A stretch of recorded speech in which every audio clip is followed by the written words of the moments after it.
Hello everyone. Today, I'd like to show you all something truly awesome. My barracks. Now, I know that you guys have been talking about wanting to look at my barracks for some time. Well, today is the chance. I will be talking about my ambitions for my units, such as how I intend to build them, maybe some hidden techniques, some strategies, the works. Now, to do so, we should go to Ally Growth and Inherit Skill, because that way we can also look at my tomes. This will be a good way to organize them as well. So, first things first, as you can see, I seem to have heavily favored Alphonse on the recent banner. That is because I didn't have to spend many orbs for him. And now I have him plus 10, and I'm thinking about deploying a new tome for him. His original tome of Amity Blooms is okay. I have no problems with it. But I also think that maybe I should go and get that Plegian Tharja's, Tharja's already Plegian, her attack res tome thing, which allows me to greatly benefit from debuffs. So I'm thinking about turning him into that.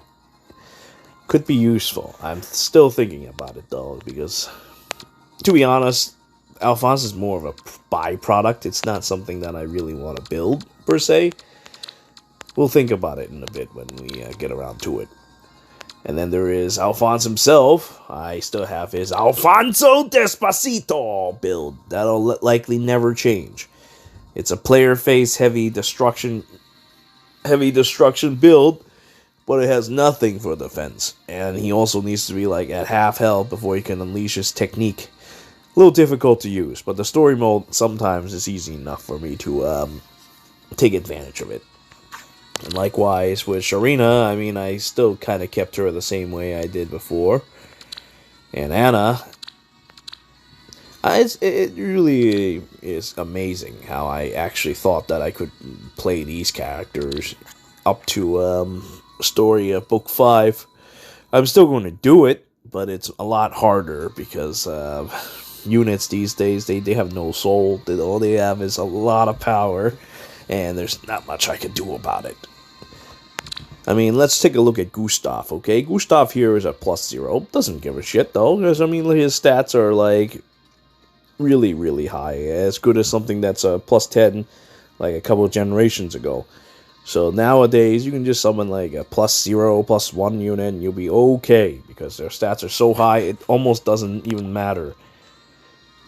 Well, that's what I like to say, but sometimes you want to pursue perfection, then you're a bad guy, and you want to +10 characters. Though I want to keep Gustav and the others kind of at a reasonable merge, mainly just because he has such a good and wonderful skill in the form of DR near save. I'm sure I'm going to have some other uses for that kind of technique, so I don't want to sacrifice too much of my fodders. But otherwise, Gustav I'm going to hold on to for a little bit, at least the main body, with the plus attack IV, and hold on to him and use him for certain things.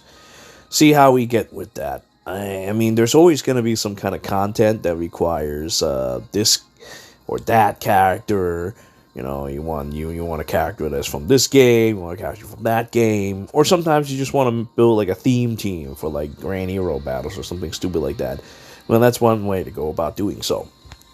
And likewise with Henriette. Henriette is pretty much in the same shoes as Gustav, except, well, you know, there's no unique weapon for Henriette. And Unity Blooms isn't all that great. It's cute, but not that great. So most likely what's going to happen with Henriette is that she's going to be sacrificed for the far save, which is, in my opinion, a much better savior skill than the close save. The close save is great for heavy melee teams, but this one is just something that I need to cover my my units from range assaults, especially in Aether Raids. I've been thinking about sacrificing them to a number of units, such as Nagi, such as Brave Edelgard. That is why I haven't built Nagi for a bit, because I've been thinking about what to do with Nagi, because Nagi is a very good unit. We'll get to it in a bit. Then there's my Veronica. My Veronica used to be plus speed IV, but nowadays I switch over to plus attack because I think that a healer should have as deep of an impact in their attack as possible. I've also given her the odd recovery so that she can perform the evil that is the invulnerable, unstoppable, immune to isolation team. I've been doing stuff like that in Aether Raids like this. I've been kind of experimenting. Experimenting is like one of my key enjoyment in this game, and perhaps even my last enjoyments in this game. Much as I like the arts and the music, the characters, their speech, their voices, it's something that you can just go and dig up at some wiki and then you'll be okay. But, you know, actually enjoying the game,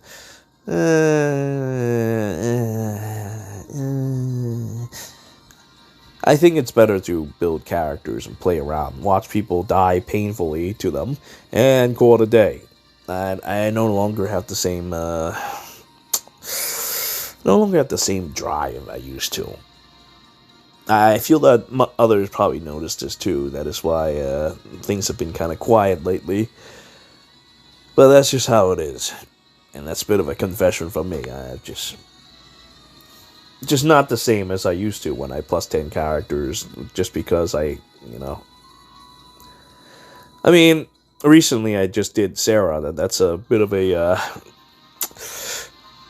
I want to say, I'm still very superstitious, so when stuff like that happens, where I get like 5 or 6 copies and like 100 or 200 orbs, I tend to get a little excited. I tend to get a little changed. But only in those kind of circumstances would I be like that. Or unless the unit is so unique that they place themselves in a very unique position in a strategy, and they're also entertaining and such like that. Like Gatekeeper, for example. That I might plus 10. So I might start saving my orbs. I want to try saying that I can save my orbs, but when there's new techniques and new strategies, I tend to deviate a little bit. Like, for example, when Spurn Close Call first came out, I delved a lot into Close Call. And then there is Repel, but I didn't give a shit about that, because Close Call is better than Repel. And then finally, there was Spurn. When Spurn came, that was a bit of a pain, so I had to summon for that as well. It was just a big disaster. I spent a lot more effort than I needed to whenever there's a new technique. And that happens with Sarah, that happens with Christmas Sephiroth, and that's what happened with Odd Recovery. I'm just more of a guy who prefers to collect techniques for the moment, rather than collecting many characters. I mean, I say this, but I mean, there's stuff like this that happens with, like, this Veronica that I built in the Hall of Forms, so she was kind of cool. I thought that, I wanted a collection of spiky hair hedgehog girls. So there you have it. And there's Veronica, who's a spiky hair hedgehog flying spring princess who, if she rolls into a ball, will spike you to death. That kind of thing. Mainly reason I kept that is because, oh, look at that speed res drain, though. That's some seriously dangerous stuff. I kind of wish that I got attack speed push, though, but attack res push isn't so necessarily bad. Though later I'm probably going to have to get like a Swift Sparrow or something to go along with her. I say this, but I probably won't actually build her any further than I already do. The whole reason why I even have Spring Princess Veronica is because let's just say I have a lot of Hall of Forms souls. I have a lot of Forma souls. The last couple of Hall of Forms have been units I don't particularly care about, though I kind of made a mistake, because there is a couple characters that shows up weirdly later on. Like, for example, Oliver ended up getting his Refine. Didn't use my my thing for Oliver then, because at the time I'm like, I don't really want to use Oliver. Then he gets his Refine, and his Refine is beautiful. So I kind of regret that, but I probably won't end up using Oliver all that much, honestly. Then there was others. There was an Edelgard that I got from Hall of Forms. That was kind of interesting. And that was I have a couple copies that I summoned afterwards. So I thought that was a bit of a mistake that I didn't summon. So all in all, there's always some kind of regrets when it comes to playing these kinds of games. Man, just look at how spiky her hair is. Doesn't matter which artist draws that terrifying creature, those hair is just so spiky. And of course, I still haven't done anything with Veronica. I'll eventually do something about it. I have no idea why she's always riding something, but it would be kind of cool if she's infantry at some point. Why is it that we don't have the regular Veronica after all these years? Maybe it's better that way. Maybe then when she's actually like a unit that we get, yeah, as if she'll be actually good. We'll see, though. We'll see. I mean, her original tome of Panic Tome is actually still pretty decent. I mean, it's not, like, great or anything, but it's still kind of decent. It would actually probably make some waves back then, in my opinion. Well, and then there's my Fjorm, which I have not yet actually done anything with. It just kind of reminded me that I should go and learn Ice Mirror 2. So I'm going to go ahead and do that real quick. Though if I do that, I can't use Wrath anymore. So I have to make some changes to her build. At the time, I had Ultimate Fjorm blowing the shit out of everyone. But now, I'm not entirely sure how I should go about doing her now. I might turn her into a complete anti-range unit, which honestly isn't so bad. And at some point, I think Lipton Iced Tea Lance will get a refined. So when that happens, or when she gets a Resplendent, I'll probably showcase Fjorm again at some point. Because I think that Fjorm is pretty solid unit. I mean, she's good for a number of reasons. She's got Gen 2 stats. And having Gen 2, while this is happening, she gets 15 flowers that she can use. So she's already got extra stats. She's kind of in a cheating position. Well, actually, now that we are up to Gen 5, that might change a little bit. But for a time, she does have extra stats compared to other characters. And you also have to consider that Fjorm is oftentimes a bonus unit in like Aether Raids and such like that. So she gets a lot of stats. Very solid investment. And if she gets Resplendent, which I honestly think that she may at some point, or at least refined for her lands, she'll be even better than before. But this kind of stuff is hard to say. We'll think about it down the line. And then there's my attack dev unity. Attack dev unity fodder. Look at this. Yeah. Sacrifice it to someone. We'll see where that goes. And then, and the more I look at it, the more I feel bad for those people who sacrifice their Dimitri for attack dev unity. Dimitri is a very good unit, so I always thought that sacrificing him for attack dev unity is a little sus. I feel that with regards to Dimitri, he's more of a character that you use than a character that you sack. Meanwhile, here I am with two Bridal Fjorms. Bridal Fjorm is actually very, very cheap to use. You just, slap on some HP and then you're good. And I already have an HP IV, so there's no point in me merging these two together. Now, you may ask me, then why did you sacrifice your souls for another one for no good reason at all? Well, let me tell you why. That's because I'm a terrible person and I do whatever the hell I want. I like healers, and I like healers that do different roles. Now, I have a Bridal Fjorm that I can use to do a tank role if I want to go and use Close Foil, and I'll probably give her, like, Palm Staff or something silly like that, and just have her do some, like, Grand Hero Battles or some other silly meme stuff for a bit. And then I have a serious one for when I need to go and do serious things in Aether Raids, which I honestly don't use Fjorm all that much for. I honestly, even though I have had this for a while, I haven't really deployed any isolation strategies. I never found myself needing them. My bike usually carries me. If there's some problems that my bike can't solve, then, I take the loss, fight again. I only have like 5 uses of a well. You can kick my ass like 5 or 6 times in a row? I think not. So usually, I lose like maybe once or twice in a week, and then I'm like, okay, whatever, move on to the next one. Easy, tier 38. Anyway, now that there's Gunthra, I want to say that she's going to probably get something decent down the line, because she's pretty weak as legendary hero goes. I mean, when she first came out, the whole idea of Blizzard blowing the shit out of people is kind of cute and interesting. Then you notice that we have other things like Broadleaf Fan and the whole bridal duo Micaiah and Soth nonsense. So Gunthra has kind of been like on the wayside for a bit. And not to mention she had to sacrifice a B slot for this, which is kind of silly. I feel that eventually they're going to give an upgraded Chilling Seal or something like that. Make it so that maybe they reduce all stats. Maybe they remove the HP requirements. Or maybe it'll be something that is more combat-oriented and still causes the chill. That would be something interesting. And I do want a goddamn weapon refine for Blizzard, maybe. Though it's not a bad tome, so I can't complain. For the most part, though, Gunthra is a gear unit that definitely will need some work down the line. So I'm waiting for the Legendary Redux for her. But the Legendary Redux banner that's going to come out in a few, honestly, I'm not entirely sure what to say about. I do kind of want to summon a couple Fjorms just for the sake of getting Attack Dev Unity.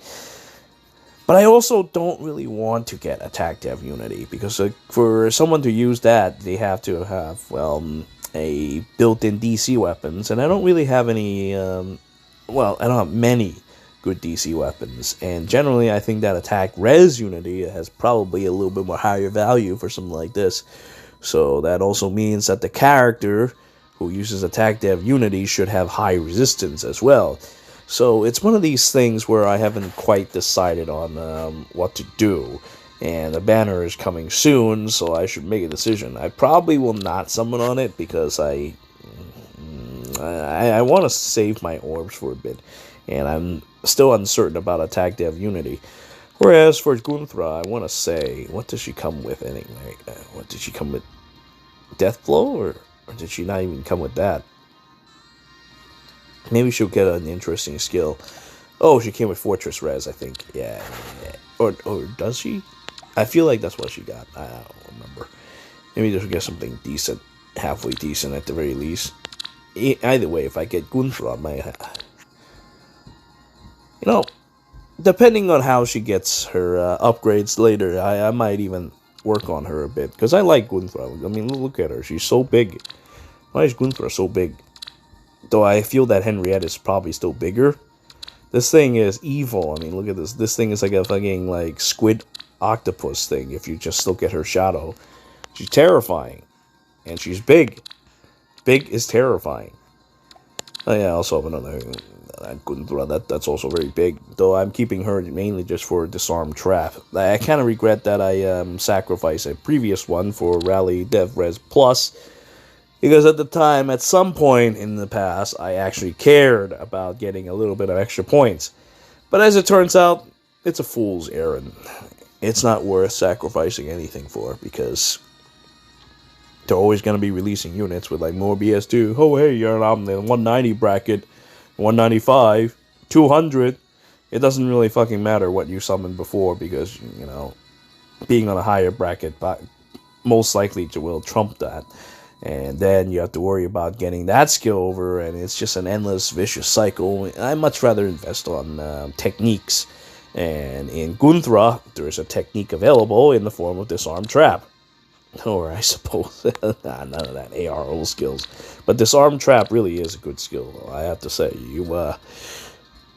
In general, you want to have someone who can do that in Aether Raids. And Stupid Ninja Lin, and Florina is definitely a character that can benefit from it a lot. So if she wins, she might not win, like at first place or anything like that. Maybe she will. I think she has a good shot. But if she were to face up against Saros, maybe not. It could be a bit of a toss-up.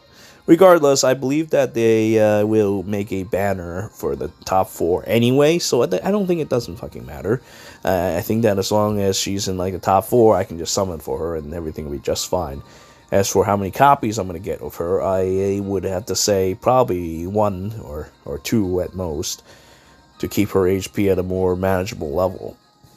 Well, or I might just get like 0 and just get minus HP and plus attack on her. So yeah, that's why I have this arm trap here. So and so. And Yeager I have no intention to do anything with.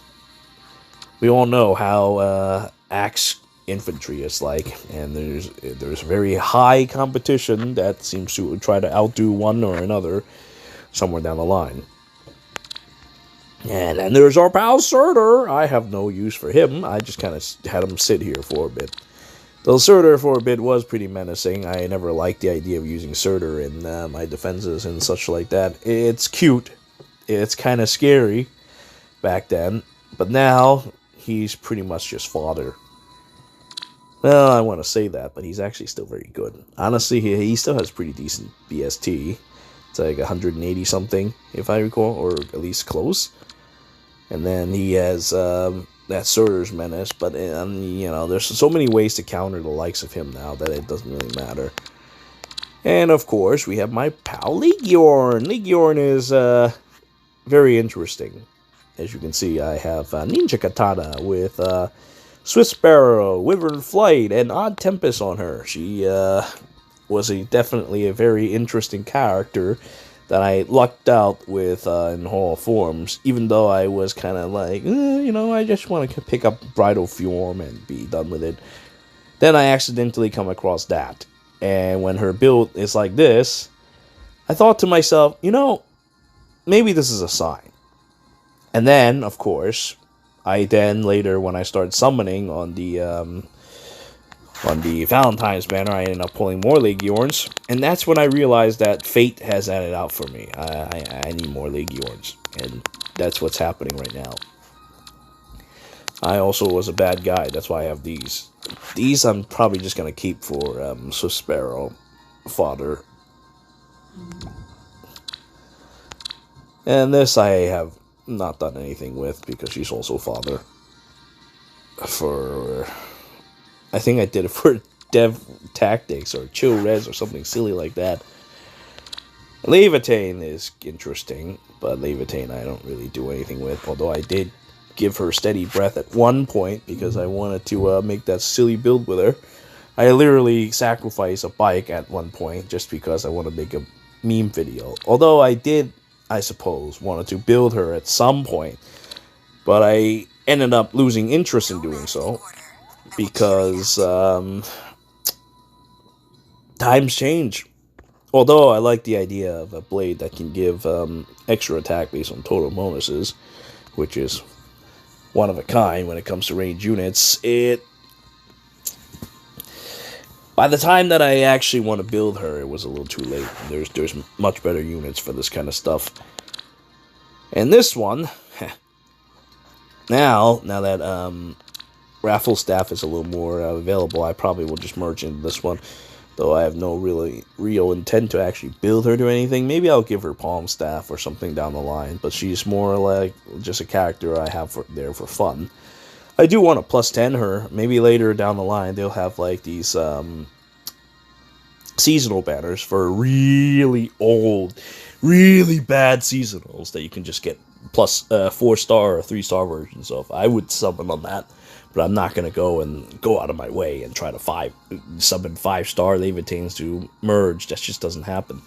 That's why I find the idea of 5-star exclusive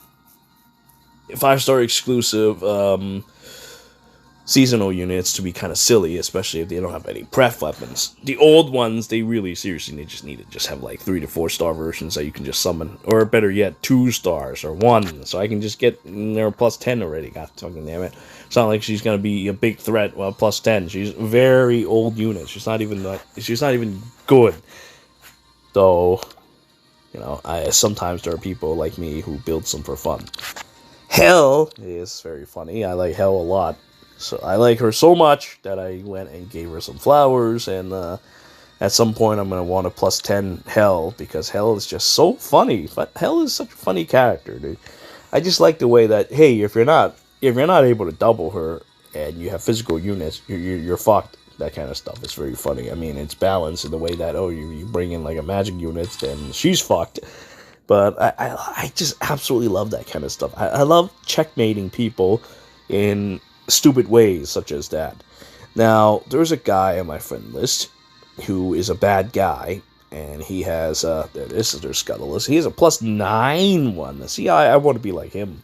I want to be like him and have a +9 Hell, eventually a +10. Because, you know, Hell is not even hard to build. Hell is like such a funny character. You just do this, and then you're done with Hell.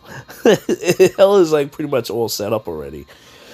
I mean, I might make some changes with my Hell, but for the most part, this is pretty much the gold standard. And I always like Barbara Goodson, though there's nothing good about Barbara Goodson, because she always plays villains, because apparently old ladies are villains. And I am a huge fan of Rita Repulsa, so I just, you know, Barbara Goodson. I mean, her name is Barbara, and we all know how evil Barbara is. Okay, so now there's Ia that I intend to get to level 40 and put in some skills for support for Aether Raids, but that's about it. That's all she's good for. I specifically summoned for her just for that, and no other reason, because she might appear as bonus units from time to time. That's it. These lifts, I use one for messing around with story mode if I need to be, but lifts is not so good for defense in Aether Raids. I should get a Thrasier at some point, but I always hold off, because usually when she comes, she doesn't come with the characters that I want, or there's some other focuses that I need. Like, for example, Ceros. That Ceros banner, I wanted to summon for Ceros. I don't want to go and tap into green to get Thrasier. It makes no sense to do that. And then, of course, there's this. This is a unit that I'm going to heavily invest on. I'm still trying to decide on how I will change his IVs. I might even summon more of him at some point. There's a whole month to do this, so I am going to think about it. But I intend to make a fast one, because he comes with guaranteed follow-up. But I don't like the idea of just having that. I like the idea of having a fast attack, having a fast speed, and guaranteed follow-up, so I have a no follow-up cavalry unit. That is a secret technique that I will use to destroy Aether Raids. And I want to have something like that, because this evil not only has 6 to all stats, if I have being near an ally, but also this evil can reduce the percentage of foes' damage reduction. This is very useful. I like that kind of stuff. That kind of technique is highly amusing to me. And on top of this, I mean, what is the penalty for this? If unit attack deals 20 damage to closest allies, I might even end up hurting all my friends. And that's not even a problem, because that would put them in Vantage, or it might put them in Wings of Mercy range. There's all kinds of nonsense that can happen when you lower your friend's HP, so I have no problems with this. And not to mention that dual skill's pretty silly too. But in general, I'm probably just going to use him as a defense unit with that Fatal Breath. I might summon more for more Fatal Breath, or I might just actually +10. I haven't actually decided on what to do with Fatal Breath exactly, because Fatal Breath is kind of a bit of a premium, and Fatal Breath still needs to be applied to an enemy character. And also, Fatal Breath won't work if, Fatal Breath, Fatal Smoke, whatever, if your attacker gets killed when they're trying to attack someone, so that they can't activate their smoke. So there's a number of reasons why I'm kind of iffy about Fatal Smoke. I feel like Fatal Smoke is something that or at least the Fatal Effect, is something that you want to spill in some other means. Like a building, or some kind of map-wide effect. Having to attack someone manually for it is a little sketchy. It does make me think about rather if I should do that or not.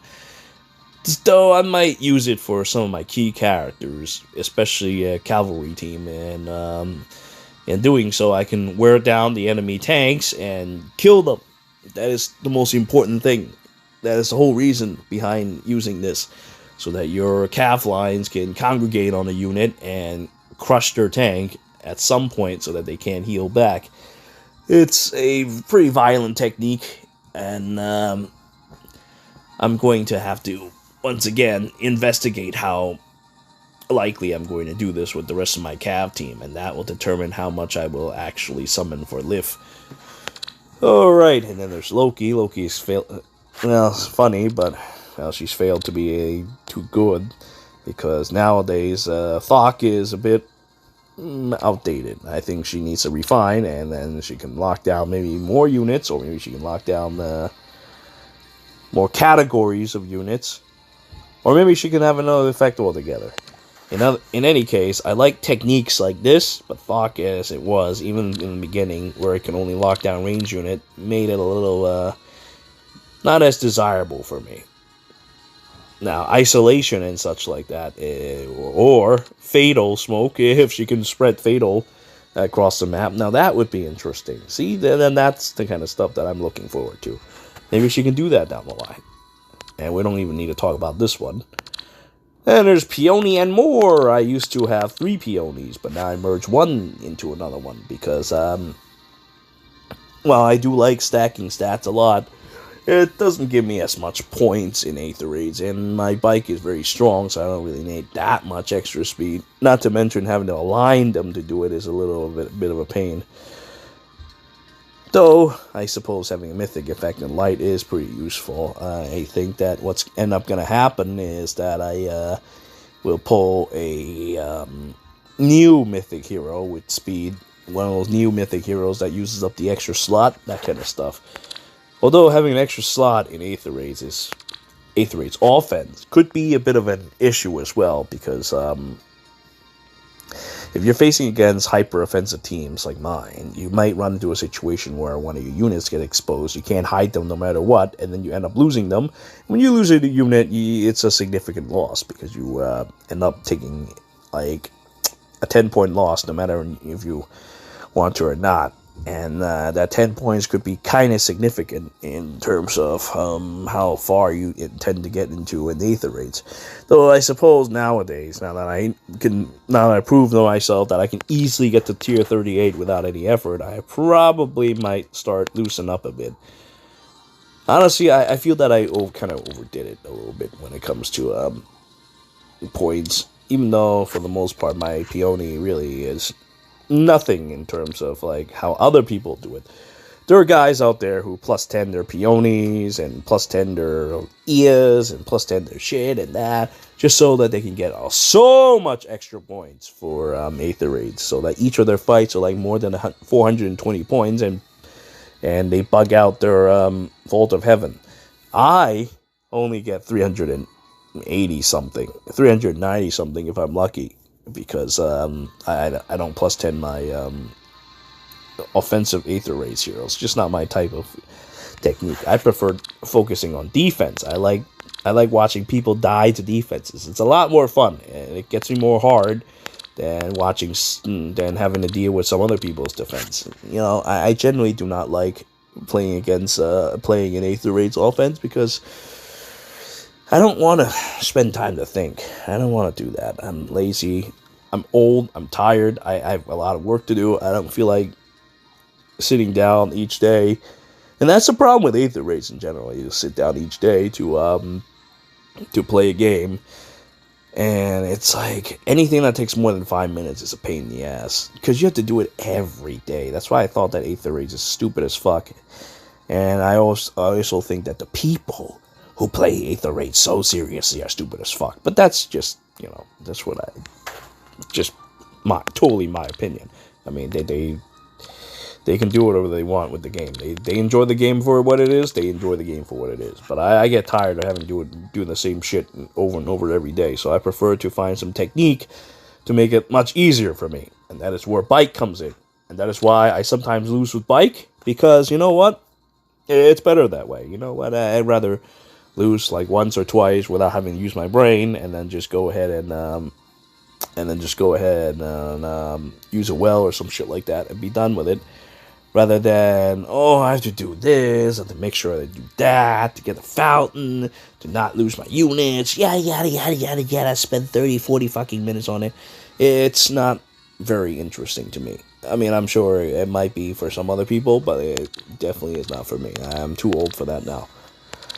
And then there's Dual Peony and More. Dual Peony and More is mainly just because of the silly dual skills, which allows me even more movement. But I employed her in defense for a bit because I needed a dual hero on defense to lock down people from using their fucking dual skills of their own.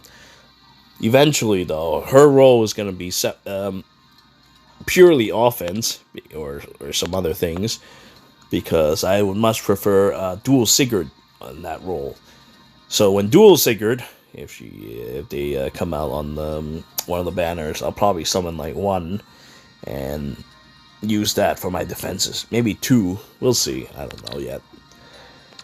And Plumeria is for offense. As like Peony, same role, but I merged. I used to have two, so that I can stack speed. But then I thought to myself, I don't really need to do that. That's why I sacked that. This New Year's Plumeria, I honestly thought that I might be a little bit silly summoning for this one, because I didn't really actually need her as much as I thought I would. I like the idea of weakening enemy attack and granting our allies strength at a range of 3. It's pretty effective. And a dancer that can use such wide-arcing effect, I thought is always nice. But then I thought to myself, how often do I actually use such techniques? Not as often as I thought. And I don't use this in Aether Raids, even though it could be pretty decent, because I don't have enough space in Aether Raids. See, I have Triandra, which is handy. Triandra is a handy character for the fact that she's the kind of character that is already a mythic unit and is a dancer, so she fits easily into that one role, because you still want to have like a couple mythic units in your defense plans so that you don't like lose a whole bunch of points when it comes time for you to finally get your ass kicked. I don't believe that there to be such things as a foolproof defense, even though I talk about how am I invisible and indestructible. I am not delusional. I know that there are some kind of defenses that there are weaknesses in every defenses, and there's weaknesses in every offenses. So to get 100% win rate, 100% loot, you can't win all the time, but you also can't lose all the time. I just feel that with regards to winning and losing, you should just kind of take it in stride and just go for high average rather than striving for perfection. It'll save you a lot of sanity, probably your hair as well, so you don't get old too quickly. Yeah, unlike some certain teachers I know, I honestly don't like the idea of stressing myself out and playing a game. Stressing yourself out playing a game is just nothing more sadder than that, because playing a game is supposed to be something that you enjoy. Anyway, let's go back to Freya. Freya I like because simply of this face. That's the whole reason why I have Freya, because of this face. Okay, alright, maybe I lie a little bit. I also like the fact that she's also a mythic hero that I can use from time to time, because I need my bonus points, and she's a bit of an off-tank, shall we say. Is highly threatening with 50 speed and all kinds of nonsense attached to it with her skills and such. So I am a huge fan of Freya, just because of her wonderful face and how effective she is. It's a little unfortunate though that she's a little too early, because if she had been one of those new mythics, that would be really nice. Oh well, unfortunate. And then there's Ronald Reagan, our first one of these new mythics. Haven't done much in terms of changing her skills or anything. Not that it matters, because she doesn't need to. She's already got her Senior Shell. She's already got her stupid Kanto. All she needs to do is beat someone to death, walk away, everything's fine, yada yada yada. Ronald Reagan is definitely something I want to invest heavily on in the future. I actually gave her +1 for this reason, so that she gets extra stats, and eventually I might change her IV to plus attack or something like that to fulfill her role of performing hit and run techniques better. Because I've been looking forward to a horse Kanto unit for some time, and because now she's one of these special new mythics, she can occupy an extra slot and I won't feel bad about it. Alright, and then there's Marth. Marth I build. Very sad that Prince Overdrive is not as he used to be. Because there's so many different support units now that can easily surpass what he does. But before then, he actually was a very good unit in terms of boosting your army's effectiveness. Times change, and I think he needs a re-refine. Yes, that's what he needs. At least he has a Resplendent though, so now he has extra stats, so that he has something like that going for him. I also have like 1,000,000 copies of him, so I don't know what I'm ever going to do with him. It's not like he has any quality fodders or anything like that either. This, blah blah blah. Well, anyway, I'm not going to go too into details with these guys, because for the most part you probably know what they are, what they do. And I especially do not want to talk about Luke, so we'll just go ahead and keep scrolling and scrolling. Will you see something interesting? Like this, for example. Norn I thought about building at some point, but then I changed my mind, and, well, she's probably not going to be built anymore. Because at the end of the day, she's still a Book 3 archer that is free to play, easy to attain. But as our generations go up, there's going to be another one of her class. Norn belongs into a class of archers, infantry archers, that are balanced in all stats and are useful for all kinds of different situations. The problem with that is that they are pretty much average at best, but you could make some changes to them, like Spendthrift Bow and stuff like that, to make them useful. But for the most part, they're not like they don't really excel, so to speak, and they also suffer from losing their stats, or losing their place in terms of the metagame's stats. Like Rebecca, I used to use for a bit. I know it sounds kind of silly, because she's like my first character that I ever plus 10.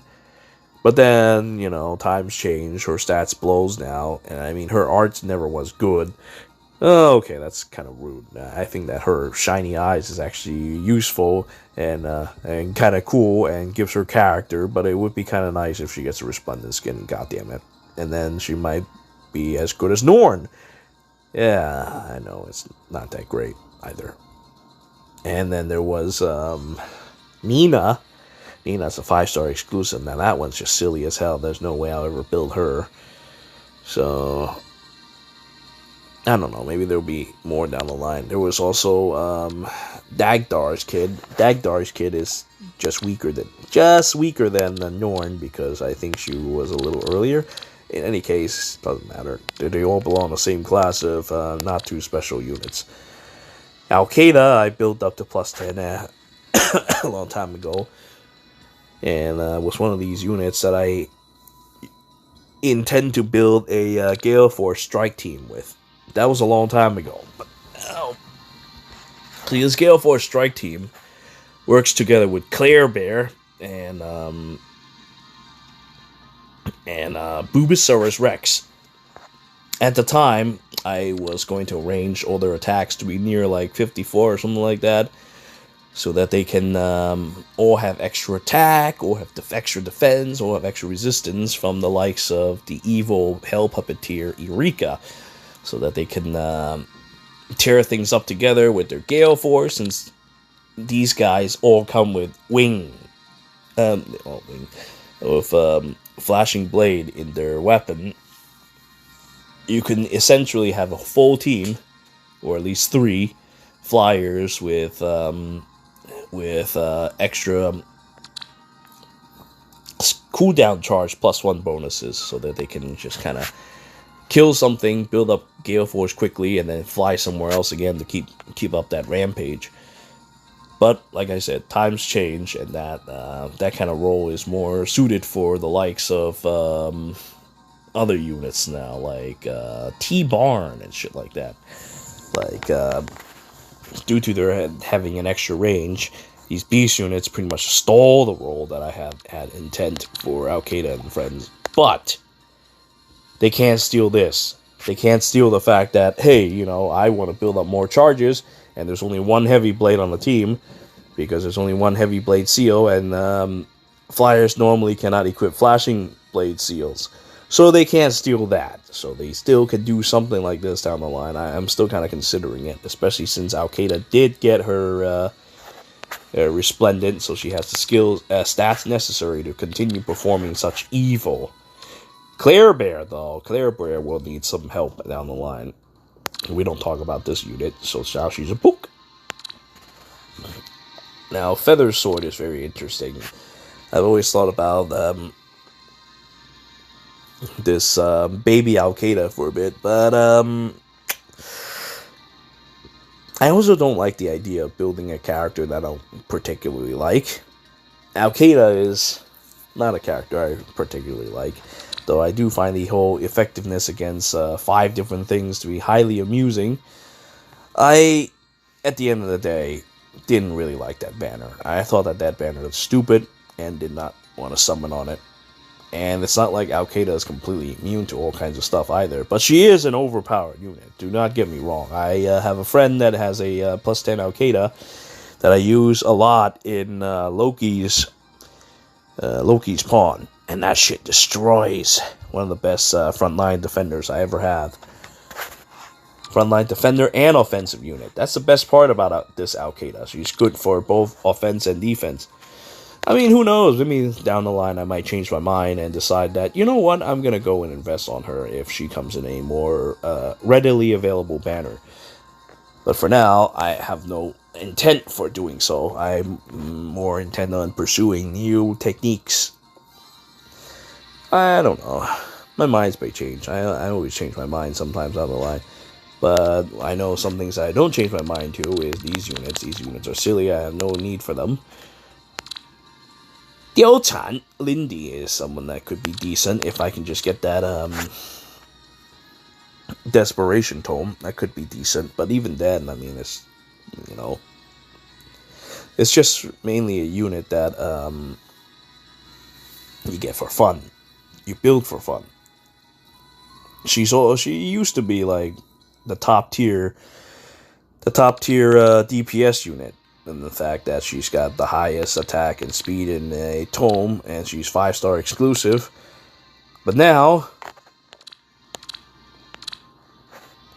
she's easily surpassed by any unit that just comes out now. It's really kind of sad. She's still 5-star exclusive. Well, I suppose 5-star exclusive isn't the right word for her now, because now she can be summoned as 4-star in that silly new system. But for the most part, she's, you know, let's be honest with ourselves here, a 5-star exclusive. And that is why it's not easy to plus 10 her.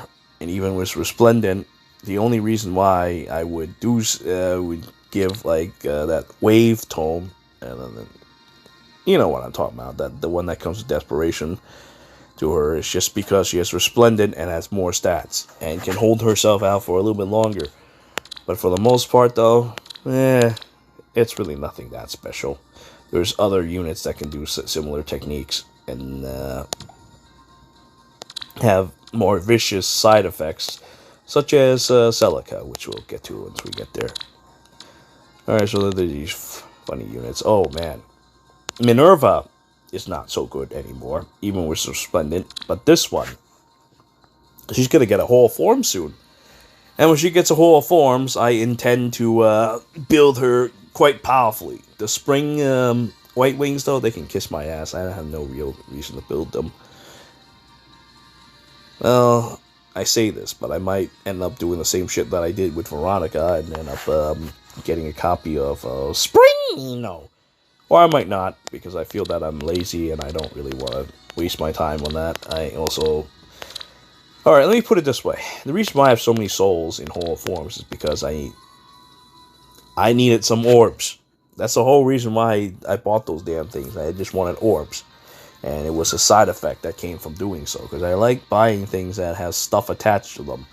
That is why I have many, many souls. That is all.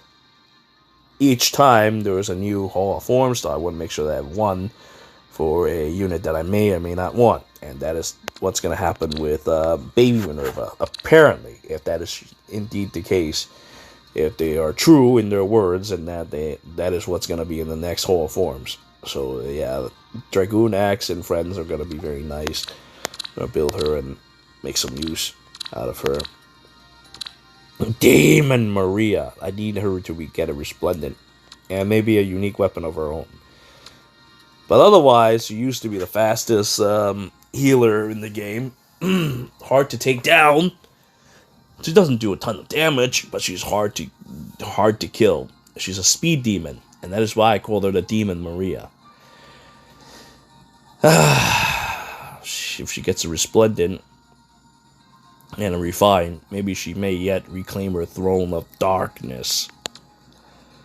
And this is our friend, Goldflyer Fodder.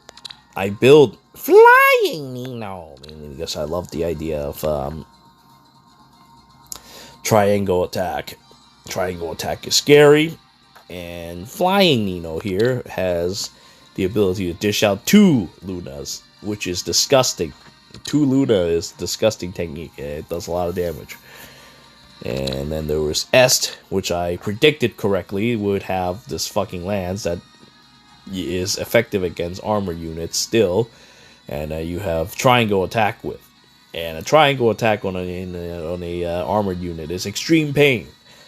So nowadays, damage reductions and high defenses might change this. I'm not entirely sure. I don't use Est all that much. But Est has always been a pretty scary unit. I mean, look at her now. Even though she doesn't have Resplendent, even though she's not plus 10, she has 57 attack. And that being dished out on a Brave attack is kind of scary. I have 1 extra Julian left. I sacrifice a couple for close foil and attack speed. Low attack speed. And that's what he's good for. I'm not ever going to use him. There's no reason to use him. And there is Lena, who ends up having to look at Navarre's hand. I don't know what I'm gonna do with Lena.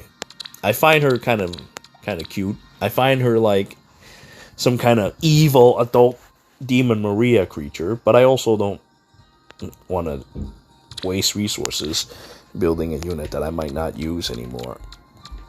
It's not like how it was back then when I would build healers just for the sake of building healers.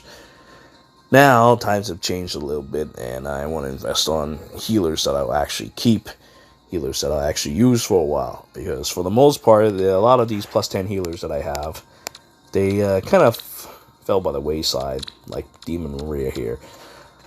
Unless they get a new refine, it's kind of difficult to justify spending. Merrick I was going to build at some point. Then once I get to level 3, I changed my mind. I didn't even want a plus 10 Harden.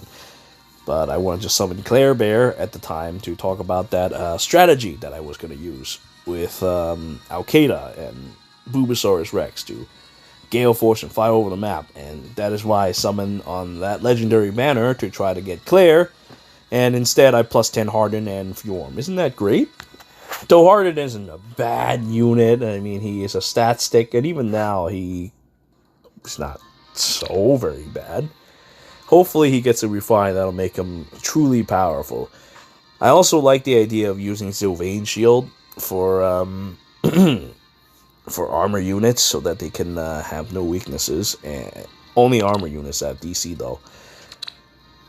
And of course, fucking IS is like, you know what? That idea is great. Let's go and give that all to fucking Hector. Now Hector has armor immunity, DC, a bunch of other fucking shit like that. He's a brainless character that is horrifyingly powerful. Not as powerful as Bike when it comes to overall defenses, but now with more and more techniques that counters damage reduction, we may yet see a new dawn. Sheena, I used to have a plus 10. You want to know what I did that is completely awful? I sacrificed a plus 10 Sheena to get my DC back. At the time, I desperately needed DC, and I believe that was a horrible decision thinking back on it now. I mean, Sheena's not bad. She's just poorly Gen 1. But now she's got her own refine. Yeah, I'll probably never use her, so that's why I sacrificed her. And then there's these. That has no father potential. She's a unit that you use. I'm not going to use her. I think I got this during one of these packs or some shit.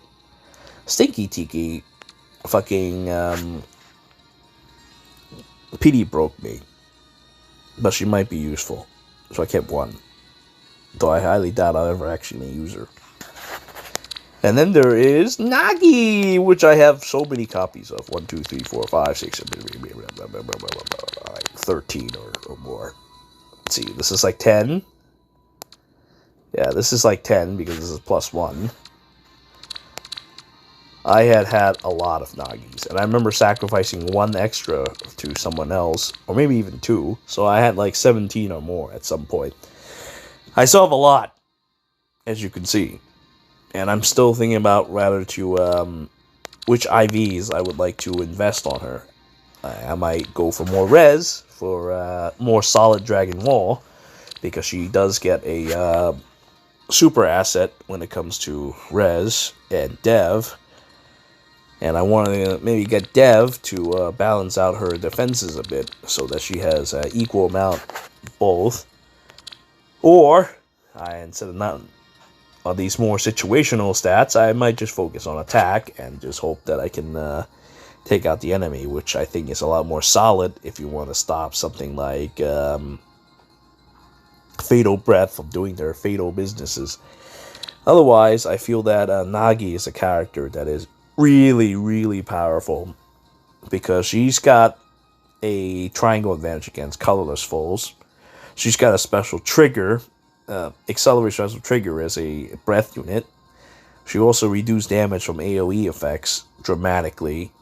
So she's a very solid unit. I feel that she's probably the premier user for Dragon Wall. But to sacrifice Special Fighter for it is also kind of awkward, so I have not made my decision yet. But giving up the C slot for a Savior skill, well, that I will do. I got this before and was going to build him, but as you can see, he's got the worst IVs possible, so I never actually did it. No interest in building. Maybe one day I will actually build Eremia, because I like my healers. But, well, these cause grails, and that's not easy to do. I'm thinking about eventually building Clarice, building Wei Yan. But most of these guys are just kind of like there. And then there's my wonderful Quadra-Lion Alm. That was really good back then. Nowadays, with Aether Raids and all that, it's not as easy to deploy a melee infantry unit on the field. Though maybe later, if I were to get Odd Tempest or some shit like that, I might change his build, use Gale Force, run down an enemy, hit him 4 times, and then move on to the next one. But generally, the main reason why you use this over like Homeless Celica is because you can chop down dragons with relative ease. So if Alm ever becomes a Hall of Forms unit, which is very likely, I might just, I don't know, try to get Ruptured Sky with him, and he can just fucking destroy dragons with ultimate impunity. Then we have this. I've already talked about how good Deadeye is for Luna Arc, because you lower the defenses, and their lowered defense make them take even more damage from Deadeye, and on top of this, Deadeye shuts down damage reduction. Very deadly. I like this. Plus attack Alm is the way to go with this one. And you want to maximize as much as attack as you can, and in doing so, you want to use attack speed push to get 7-7. Very important that you have 7-7. And attack speed solo won't do, because on the defense, your AI could do something silly and end up losing the attack speed solo bonuses. So when it comes to using them in defense, I try to use something that doesn't have something that relies on your unit being solo or not being adjacent to any units or something like that. And then there was this no follow-up. I might change that for something else, like Special Spiral or something. No, maybe not even Special Spiral. I don't know. It would be nice if Luna Arc has a -1 cooldown, but unfortunately it doesn't. And you also can't run Times Pulse with Special Spiral. It doesn't work like that. So, unfortunately, because of that, it is a lot harder to spam Deadeye with him. And that is why I was thinking about getting Shamir as my replacement unit. But honestly, Shamir is... although she gets to ignore counterattacks, generally I want to build a unit that can just one-shot someone. So eventually I may have to look into other options. And speaking of one-shotting someone, then there was the CYL. That was pretty cool. I think he's gonna get refined soon, so we'll see what kind of refine he gets, because he's already Gen 3 unit, so he's already got some good bonuses attached. Now he's gonna get something even better once the CYL refines come about. I wonder what kind of horrible monster he's gonna be, because that and Sen Scale, he's a character that should, in general, walk up to someone and slice through them like butter. That's how it should be with Alm. So maybe he might get a double lion upgrade, just like the original one on this form, in which case it could be kind of scary. But I also don't want to say that that's going to be a thing. We'll see, though. I don't want to make bad predictions, but it's possible. Because Brave Sword with Sen Scale is a very, very destructive technique. It is actually kind of amusing to look at. And due to Alm being attached to the name of Double Lion, it's very likely that that might be one of the features that they have in mind. We'll see. I never built Lucas, but we all know how he's like. Gray, I got an extra one for fun, because I was summoning and he just popped up. And that earlier one I had was when I was trying to summon for Celica, and he just popped up like that, again, for fun. He's a piece of shit, and I don't like him because of this. At least Tobin doesn't do this, because Tobin's a goddamn Tempest Trials hero. Faye's a character, one of the plus 10 for quite a while. But because she's a 5-star exclusive, hard to get and all that, and now her bonus stats means nothing, because she's a Gen 1 unit that has extra stats because of her villager status. But now that means nothing. So it's kind of sad. And that was like one of the whole reason to build Faye back then, because she had good defenses, and you could have a really tanky archer. And I think that she would have been great with Spendthrift Bow and all that fun stuff. But now she's got her own bow, and she's got a number of other techniques. However, those days are gone now. I don't really need any more Fays, because maybe unless she gets a Resplendent, then maybe she get to have stats that goes up to Gen 4. It could be decent, but even then, I think she needs a little more. Silk is, well, my favorite cavalry healer, because of her massive defenses. I've always put her to use. With Palm Staff, she gets so much defenses. She's one of the key characters I use as a main tank in Grand Hero battles. But for most other modes, though, I don't really have much uses for her, because there's just no way I could put a what we call a practically harmless healer, because her defenses are her attack is pretty low. She can wall herself. That's how disgusting she is. She can wall herself. A disgusting character. And, her main role is to just block the enemy ingress, weaken them, and buffing my team. If, for some reason, down the line we can get units with like 60-something defense and 60-something resistances, and, well, we might, maybe. If the BSD creep gets bad enough, we might. And that's the kind of unit that I want to build. Especially in Aether Raids, so I can frustrate people to death, make them run out of time, and then they die, just merely because they run out of time. That kind of defense is another kind of defense that I like to build. And here's my Claire Bear. Claire Bear used to work with Al-Qaeda, and now things changed. Al-Qaeda gets a Resplendent, she has not, and her art, which is... I honestly don't think her art is that bad, but her art definitely could be improved, especially with this face. So, when that happens, that would be pretty pleasant, and maybe then we can revive the whole Al-Qaeda and Claire Bear technique along with Bulbasaurus Rex. Bulbasaurus Rex also needs a Resplendent. Yada yada yada. I don't know what I'm going to use Soul Lands for. I want to build Brain Damage Celica at some point. But, no. Really, my main thing here is Homeless Celica. It's actually kind of funny how Homeless Celica managed to worm her way into my barracks. I originally got Homeless Celica as this, without any bonuses or anything, because she was one of the options that I chose. I did this because I already plus 10 my Veronica, so she was the other unit that I thought was kind of interesting. I didn't really like Hector that much, even though I know he's good. I didn't really like Ephraim all that much, even though I know he's good, because I thought that Celica and her funny double lion could be very interesting and fun to use. And she's got the ability to sacrifice her royal sword for an armor smasher and smash the shit out of people. It was always a good time with her. And I thought to myself, well, you know, Deathblow 4, at the time when Deathblow 4 came out, she's like the first character to have one of those level 4 skills.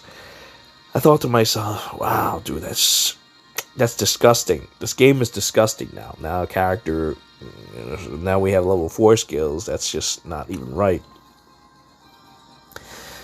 But I thought to myself, that 2 extra attack really doesn't matter on Reinhardt. So maybe I won't sacrifice Celica for that. And you know what? That was a good decision. Because now I have 5 of these horrible things.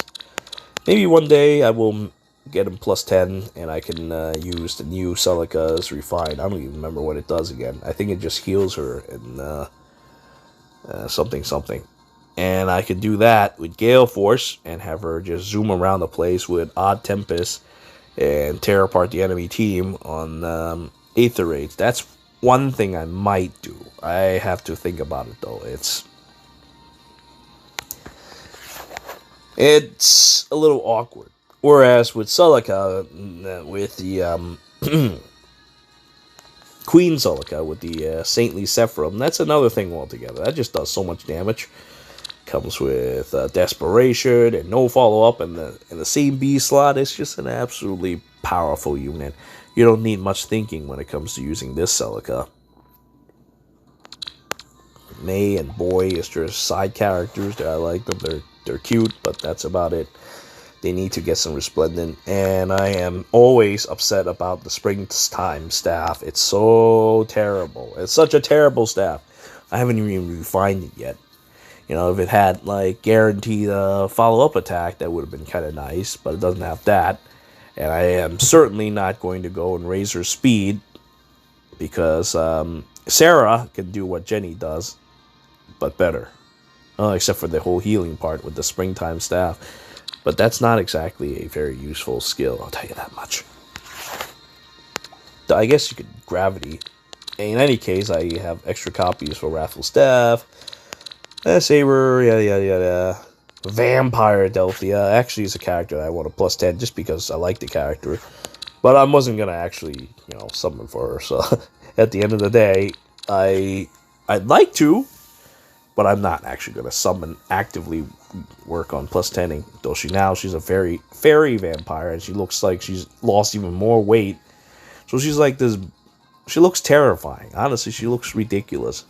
Look how thin she is. She used to have like more meat in her face, but now she's lost that. Like, this is how she should look. At least she looks kind of like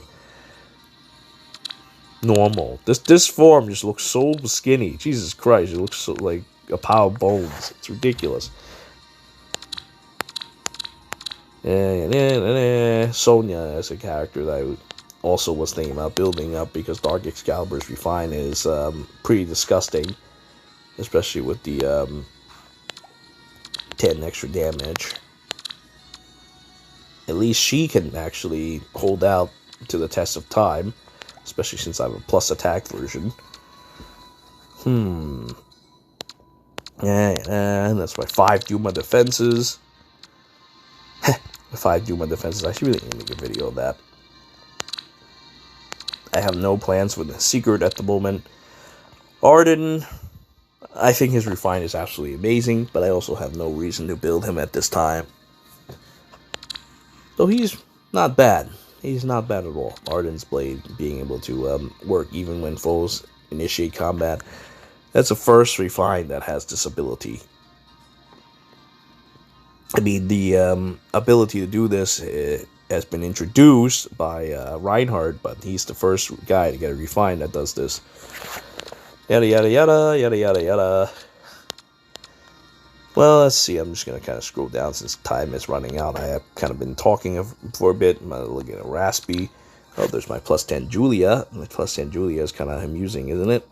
If she has close foil, that would be really nice. And of course, we have our usual God of War Ares set up. This guy got by accident. And then there's this asshole.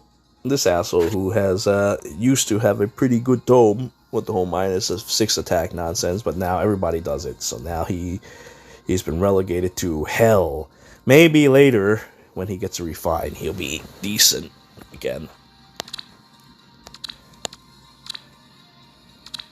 When he got the whole forms, I was actually thinking about building them, but in the end of the day, I decided not to, and saved my soul. This one, very obviously, is a disgusting Aether Raids character to use, but I haven't put much use into him. That is because Aether Raids, even in Aether Raids defense, when you can use 7 units, I don't have the room for him. Not to mention he's a legendary unit, so he has to get stuck at using like every 2 weeks or so. Nana is a very solid healer. Just like Demon Maria has the same stat line that makes her hard to kill because she's fast and decently tough. And I give her Palm Staff later, she'll be much harder to kill as well. But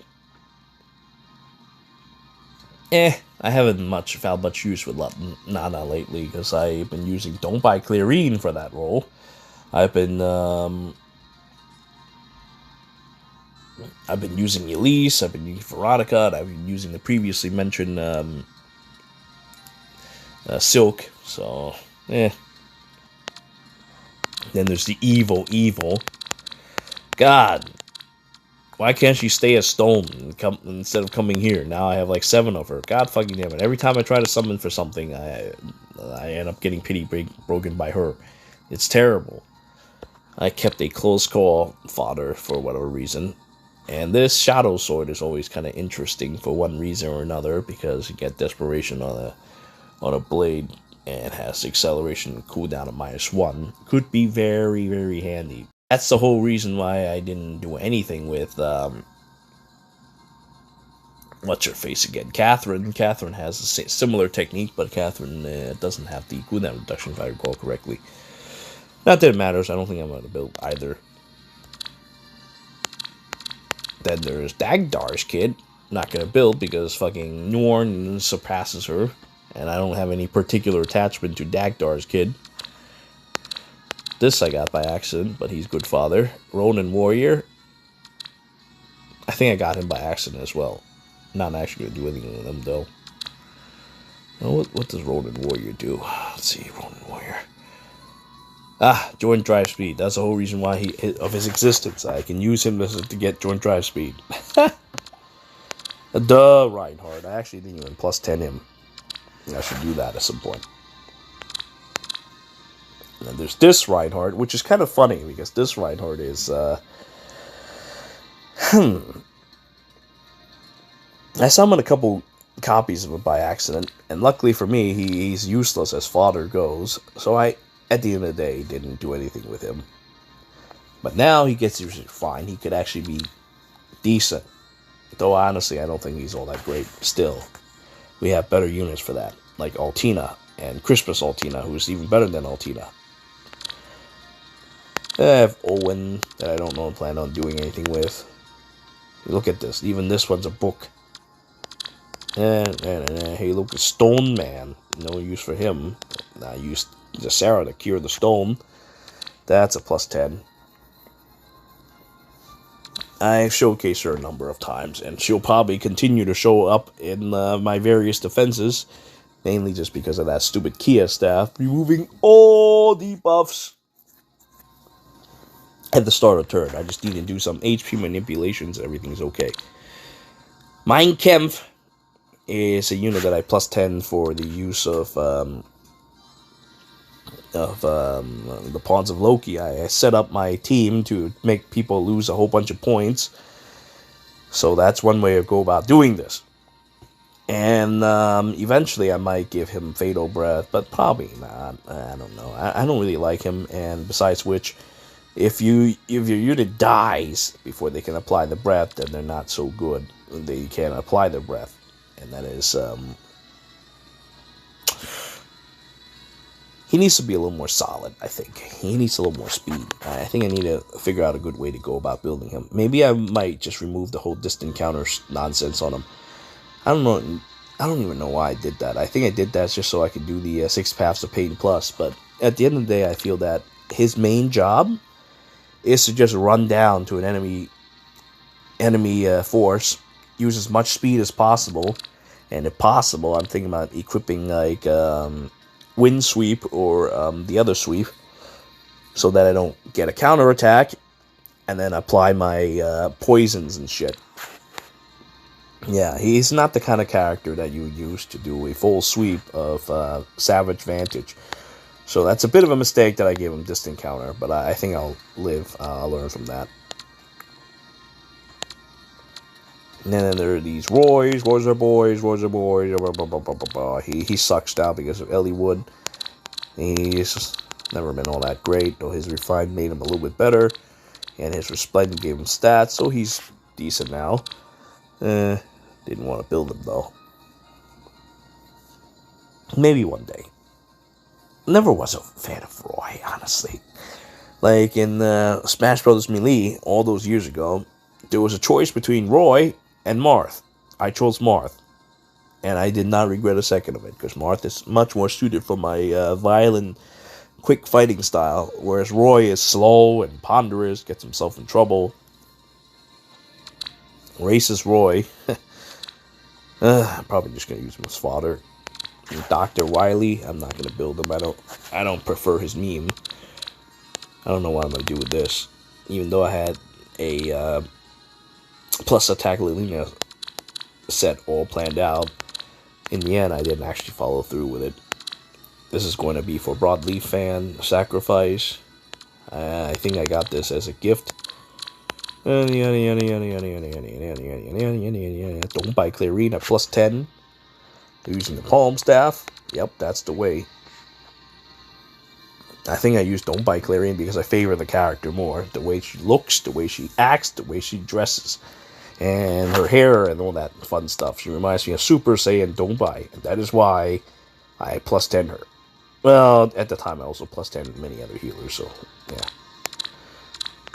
Not going to be able to do anything with Thea. Even though Thea is kind of interesting. Shana, same deal. No, I should plus 10. At some point. I always like Sephiel. I just wish that his fucking Refined didn't come so soon. Brunya could actually be pretty decent as a sub as well. We don't need to talk about Narcian. Oh my god, I have 3 Pity Breaker rooms. I hate those so much. Though, having an extra dancer honestly isn't a bad thing. It helps a lot in Arena Assault. But I think at this point we have so many different dancers in this game that I can easily fill every single battles, every 7 battles in the Arena Assault with dancers and a single healer.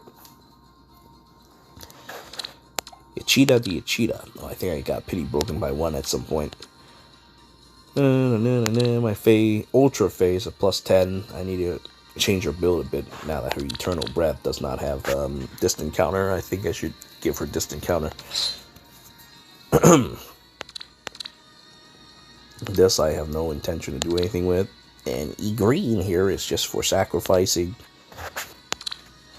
I actually need to build regular Elliewood. Would be very handy because he's a very powerful character in Aether Raids now and probably forever. And then there's this Elliewood, which you use to buff your team. I use that on my defenses for some time. I use that for my offenses at sometimes. So he still has his uses. unfortunate character.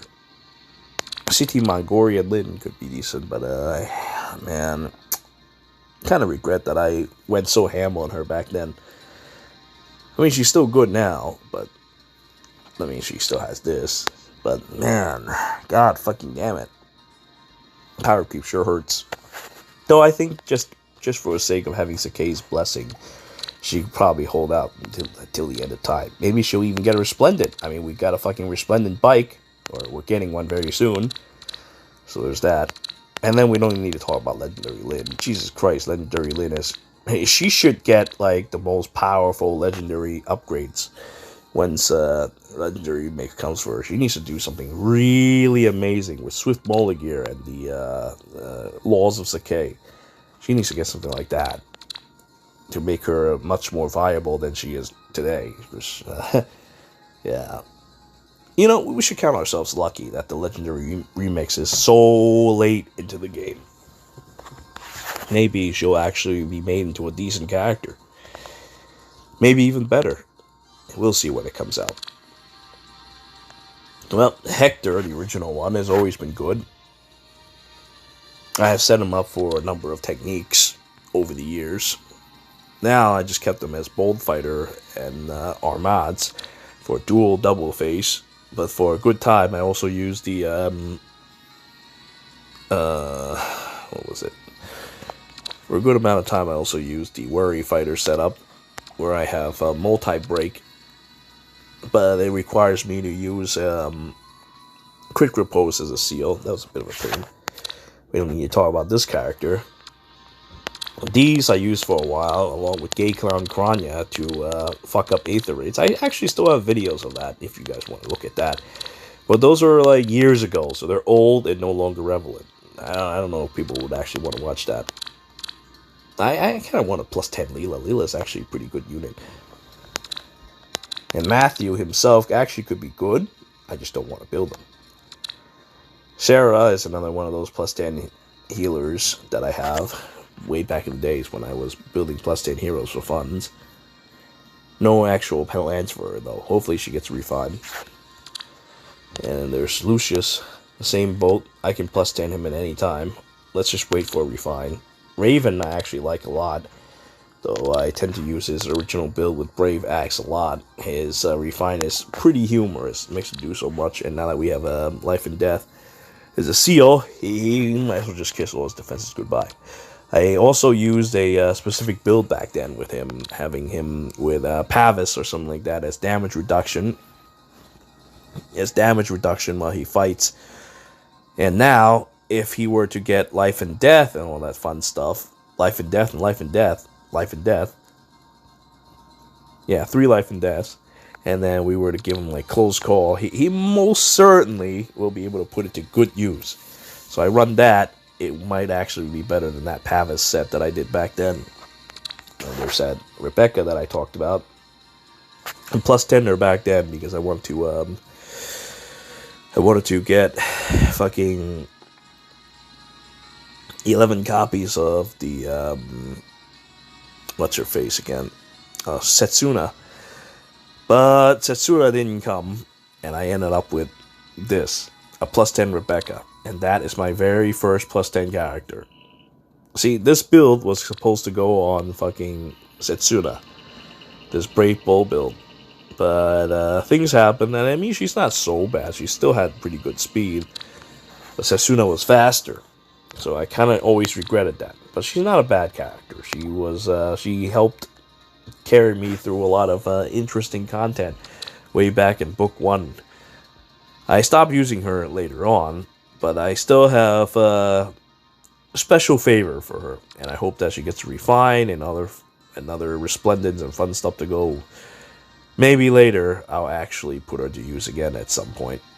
I mean, I sacrificed a Jafar, okay? I sacrificed Jafars to Rebecca so that she has this. I was serious about building a good Rebecca, and that's how it went back then. Priscilla's hot, that's why she's plus 10. This, Dorcas, I sacrifice. I don't think I have any more copies left. Everybody knows how much I like Carol. Xiaodun is one of my favorite guys, and I built him like this to express my great love for this character. I hope he gets resplendent.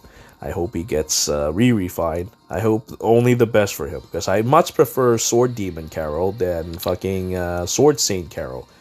Sword Saint Carol is boring. He bores me to tears. He's a good guy now, but this one with his... I was raised to live and die by the sword. Now among my family members, I live. My sister does too. This guy with his brain damage, and his brain damage sister does too. I like them both, so but I much prefer this version of Carol. I don't honestly like Sword Saint Carol, even though he's a good guy, lots of good philosophies. The way he is back then is just much more amusing. Yada yada yada yada yada. Plus 10 Ninian. Ninian is my very first 5-star character. Do you know that? I started around that time, and I got her plus speed because at the time that was one of the best builds for her. And then eventually down the line, Hero Fest 2 came, and I ended up getting 10 copies of her because at the time I get to build. If I recall correctly, Hero Fest 2 was Jenny. I wanted to get more versions of Jenny. It was Ninian. Then there was Ike. I plus 10 the hell out of Ike in that one as well. And who else was on that? Oh, it was Julia. Yeah, that's how I got the idea of Julia, Ike and Julia becoming a couple. And they all got to plus 10 from that fucking summoning banner. And I went a little ham on that one. That and the first Hero Fest. That's why I have a plus 10 Hector to begin with. There are guys who try to spend $1,000 or $2,000 to get a Hector in the beginning of Fire Emblem Heroes and fail miserably. That is not how you play the game. You gotta wait for a banner. That man died painfully. And serve as a reminder that you always want to be a little more wiser when it comes to spending for your units. Alright, so there's this. Linus is a better Basilicus user now, and this man needs a Resplendent. War Jafar. Sacrificing for Left 4 Dead. Life and Death.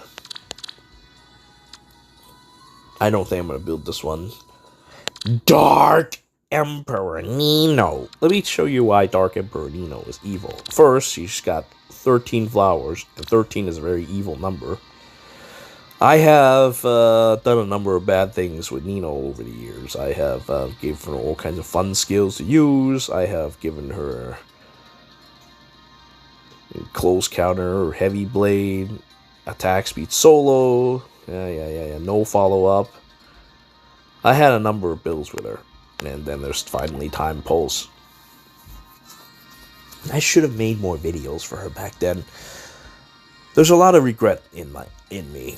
That is that during the second year of the game, or third year of the game, I kind of lost interest, didn't make as many videos, and I feel that those were the best times to make videos for Fire Emblem Heroes. Nowadays, between you and me, it's sad. Frankly, it's very sad. Not many people are as interested in Fire Emblem Heroes anymore. And that is how I got myself involved with Genshin Impact. And Genshin Impact is very interesting, but like everything else, all good things must end. I have to always remember this. That is why I gotta pursue the freshest and newest fun things for a bit. Because all good things must end. It is a sad reality. Anyway, I tend to ramble on. Let's move on. So I have a book one from the from that earlier. I think I summoned this one by accident. I had more before as well, but I ended up sacrificing them for aerobatics for one reason or another. Because I wasn't really planning on building flying Nino for a bit. I'm sure you know the deplorable unit. This, I actually built this and used a lot of flowers for Eureka, because Eureka is one of those characters that you could use bonus doubler from a safe distance. So I ended up making... I actually recorded a video of me doing this nonsense with this Eureka, but man, I get lazy. I didn't put it up. I should probably do it because there's a stupid story attached to it. That's why I haven't made a video for it, because I don't have the time. I have not done anything with this Eureka. And this one, Hell Puppeteer Eureka's main role is to just sit back and provide attack opening and Joyous Lantern to everyone.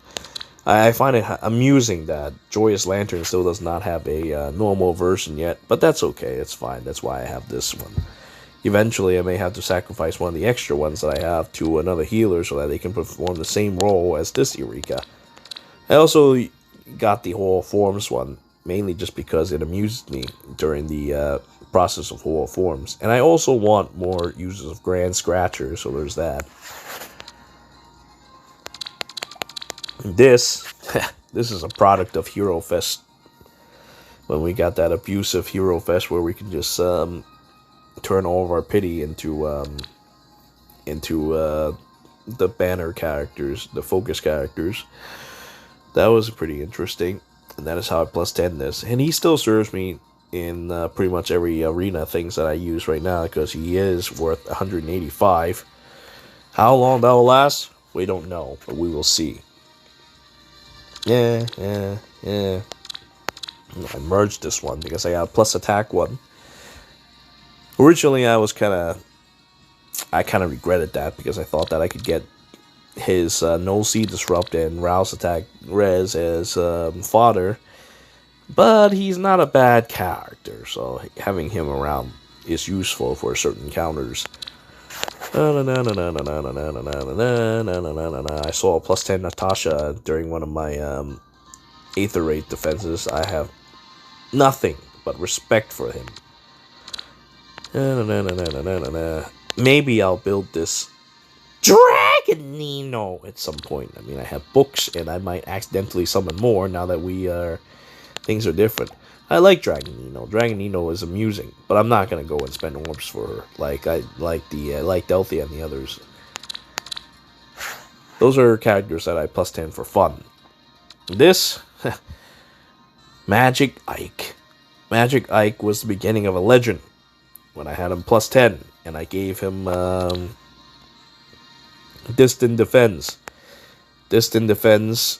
and all those fun stuff, so that we have a red unit that can kill fucking Reinhardt. That was what made him famous. And that is what made Magic Ike.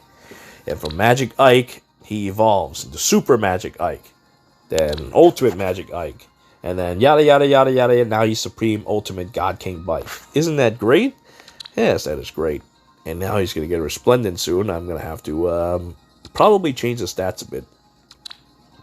Right now I have him in Resistance, mainly because of the whole Magic Ike moniker, and to find some way to defend against enemy forces when they might penetrate his damage reduction.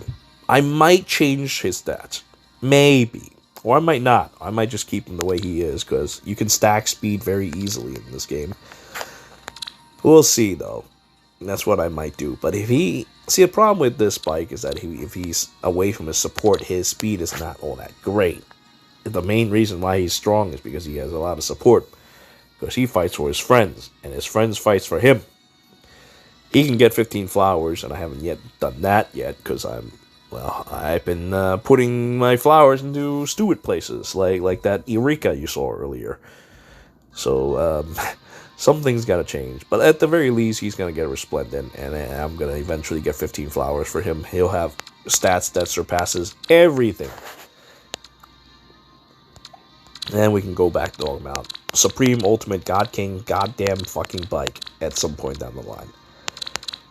Multiple Soren will be decent as a support, but I don't like that. So I'm just going to, I summon just like a million Xian Hitlers in that Hero Fest. Not going to summon anymore, because I don't really need any more Dead Eyes, I don't think. I mean, that could change. And what else does he do? He also have Time Pulse and such, but I might just use lifts for that.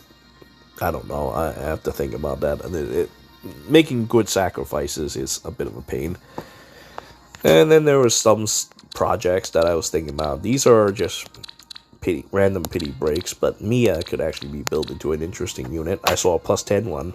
Very, very, very good. I have nothing but respect for that +10 Mia that I saw. I should show that in one of the community posts. Nephany was a source of wrath.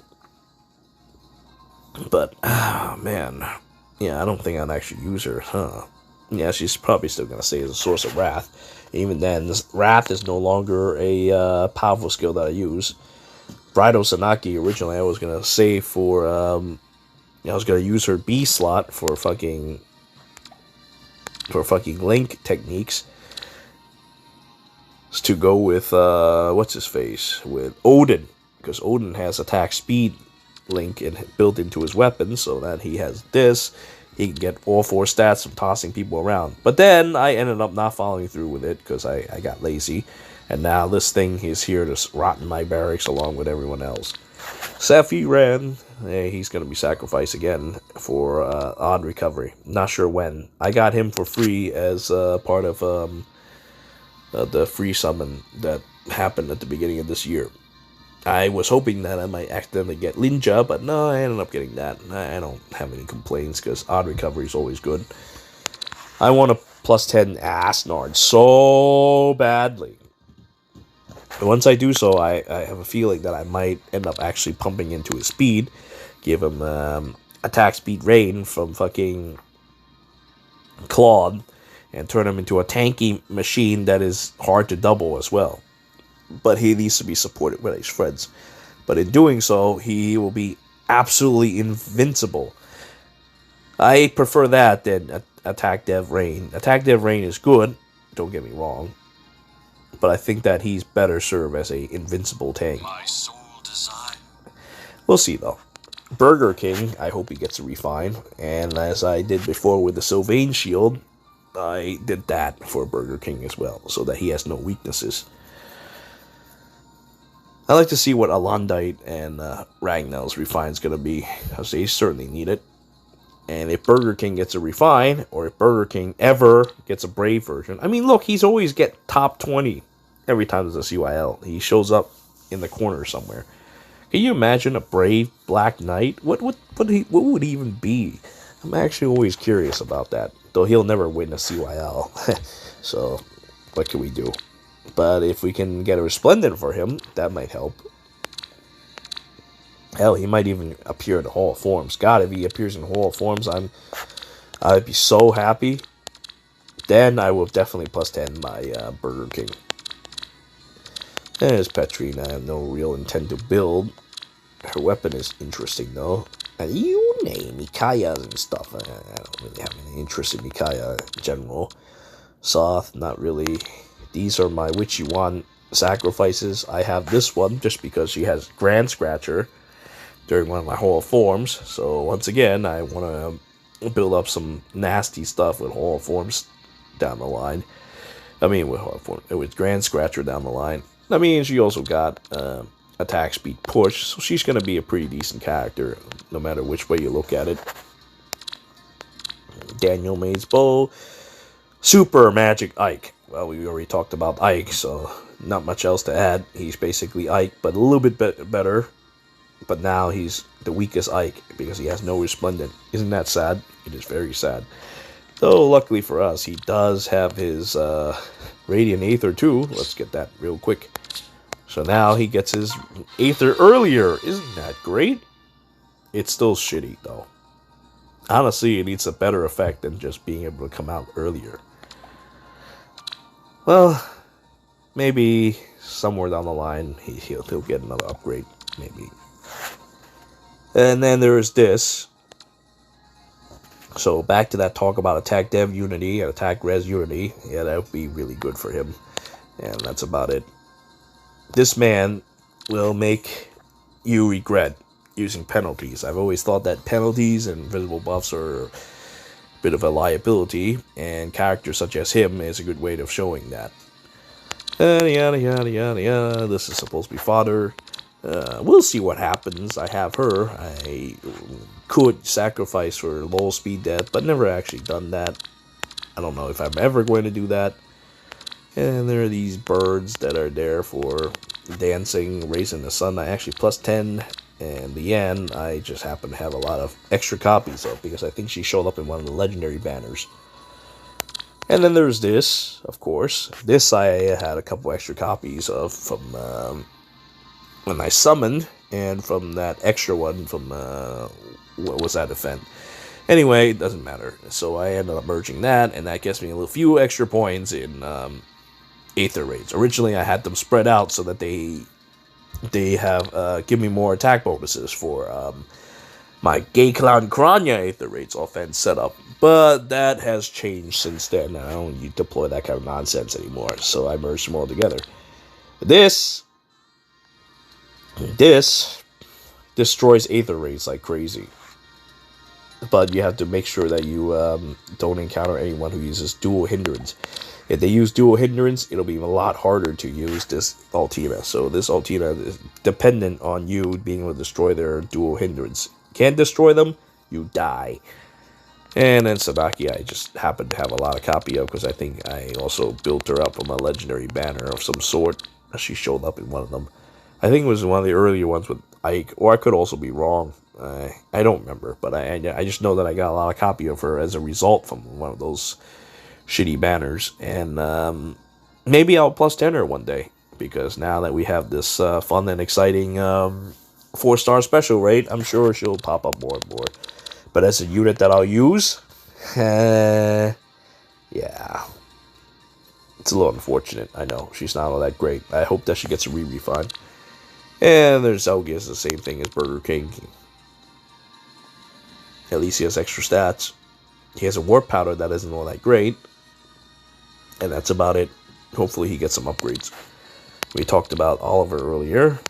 I'm thinking about merging these units together.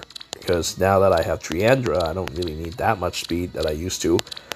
And in merging them together, I can lose less points. Or have a stronger unit, one way or another. That will bring me to +4 unit. But I have not decided. I haven't even used Yun, so I'll think about that later. This is an example of deplorability. I got this as my later spending. I told you at first that I +10 Rebecca as a result of being a bad guy. That was the first time I spent money on the game. I threw up. I was so upset, I considered quitting the game. I contacted their support and was like, "Listen, dude, I did a bad thing. Please, I'll return all units. I'll quit the game. Please, return my money." Of course, they naturally declined because they actually even mentioned like you can't get money back from Super Mario Run, even though I was talking about Fire Emblem Heroes. So I'm like, yep. At this point, I realized that the support in Fire Emblem Heroes is garbage. They don't even pay attention to what you say. And, unless you're Japanese. If you're Japanese, maybe they'll help you a little bit. But at that time, I thought to myself, okay, maybe I'll go and contact Google Play and have them return all my money.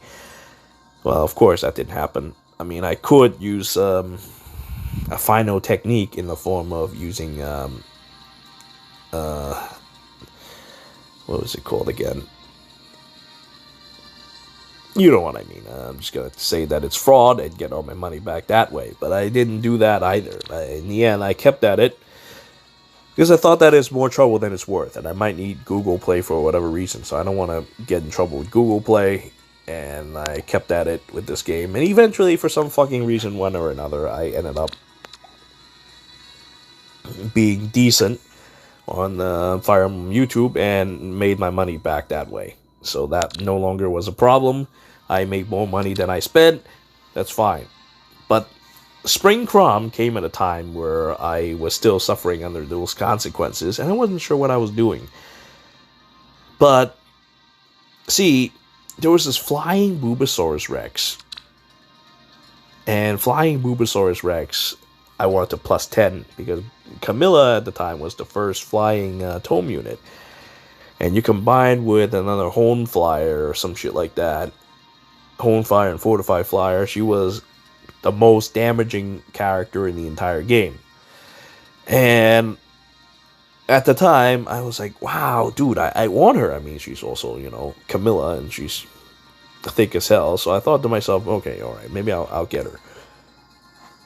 I end up getting this plus 10 along with her, because they shared color in that fucking banner.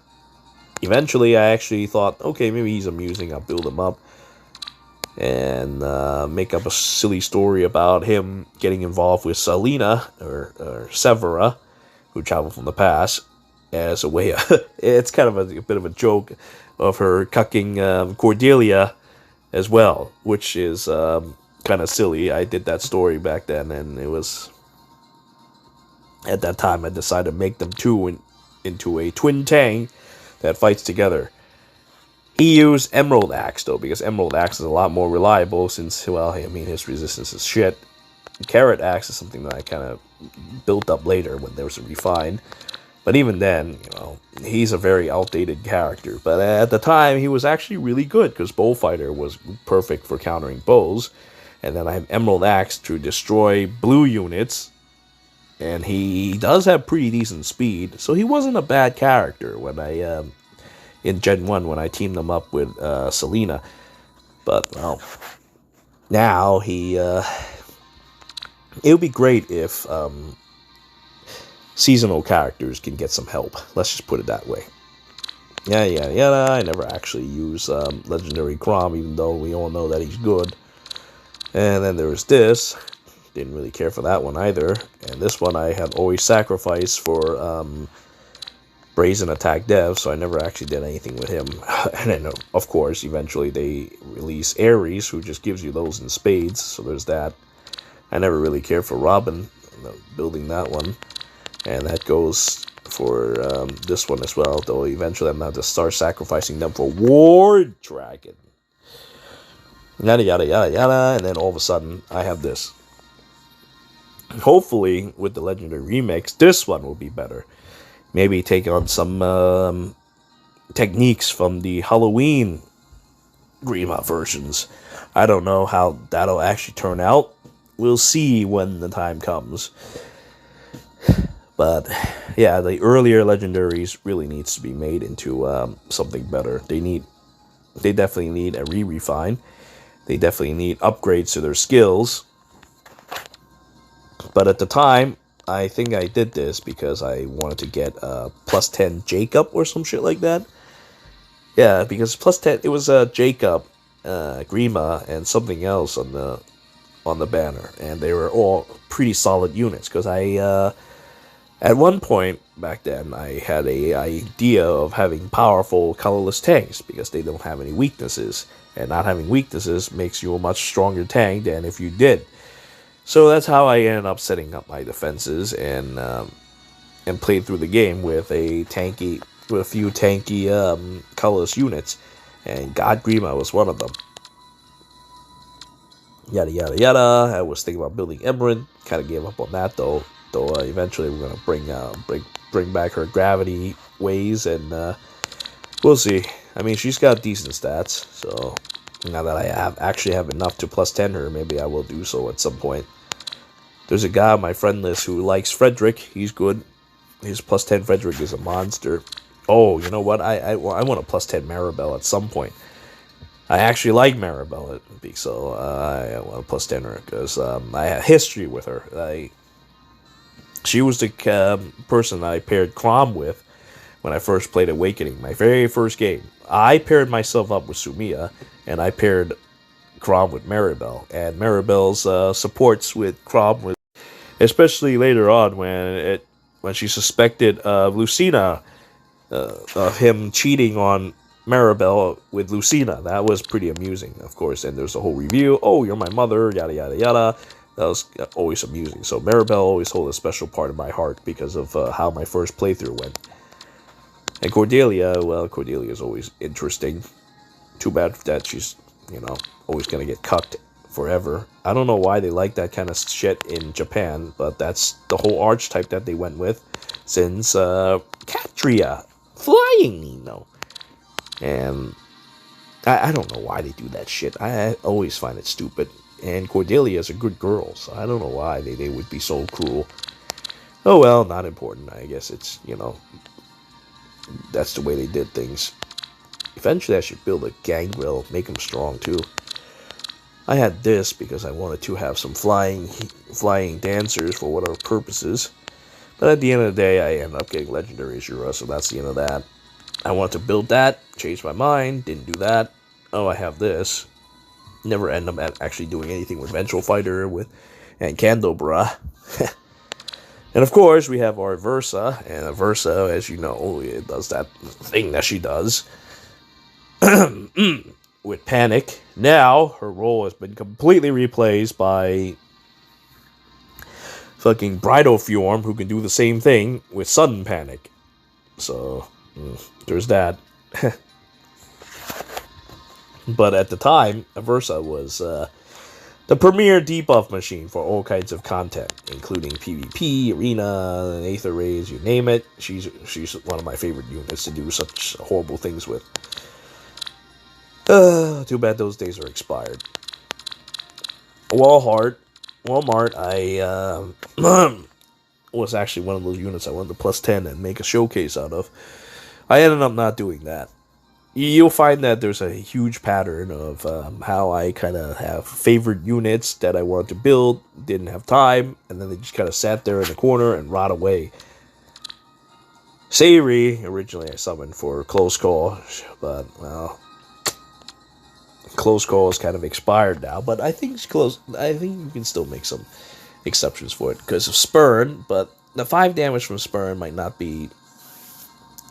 See, there was times in Aether Raids where Close Call would be a lot more handy because I want to attack someone and I immediately return to my former spot to tank a passageway or something like that. But I also want to strike down enemy unit.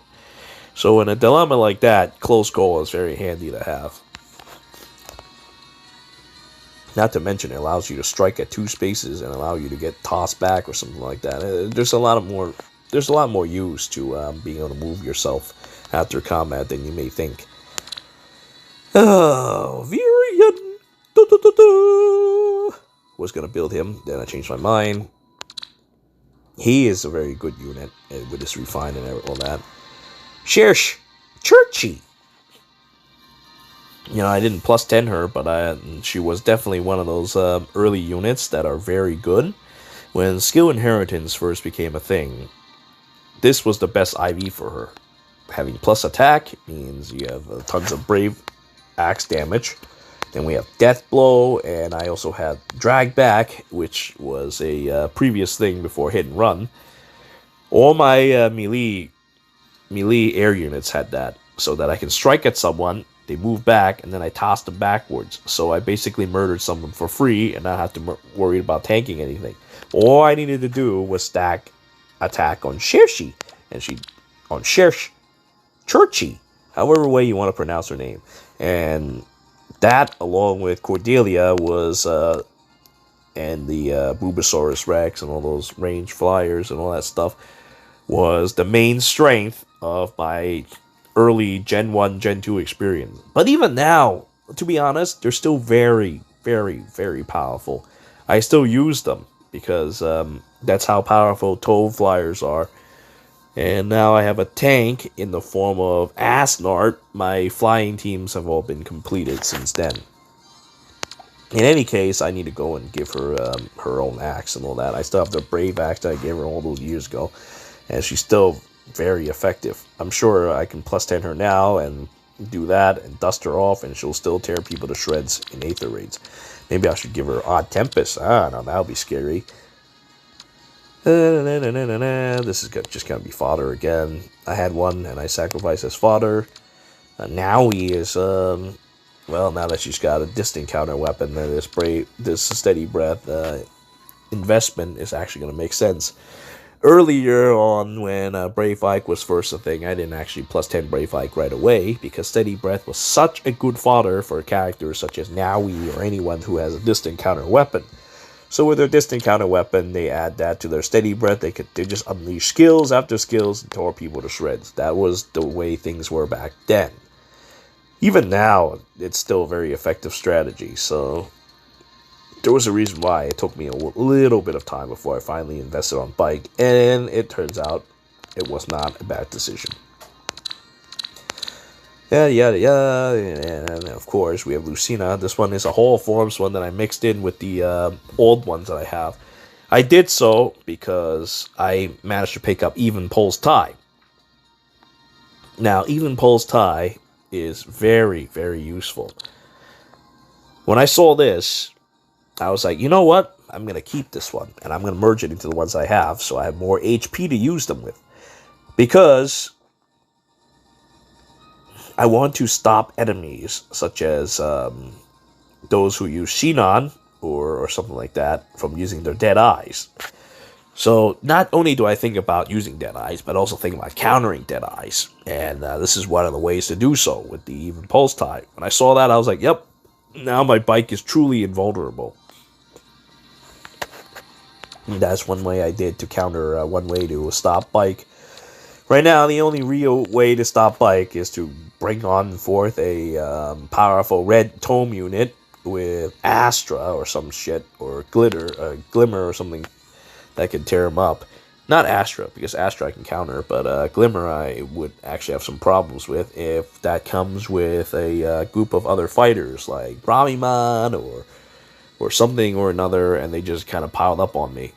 Though now, Bike might be in a bit of a more dangerous situation because of Fatal Smoke. So we'll see how things go, and I'll adjust my strategies accordingly.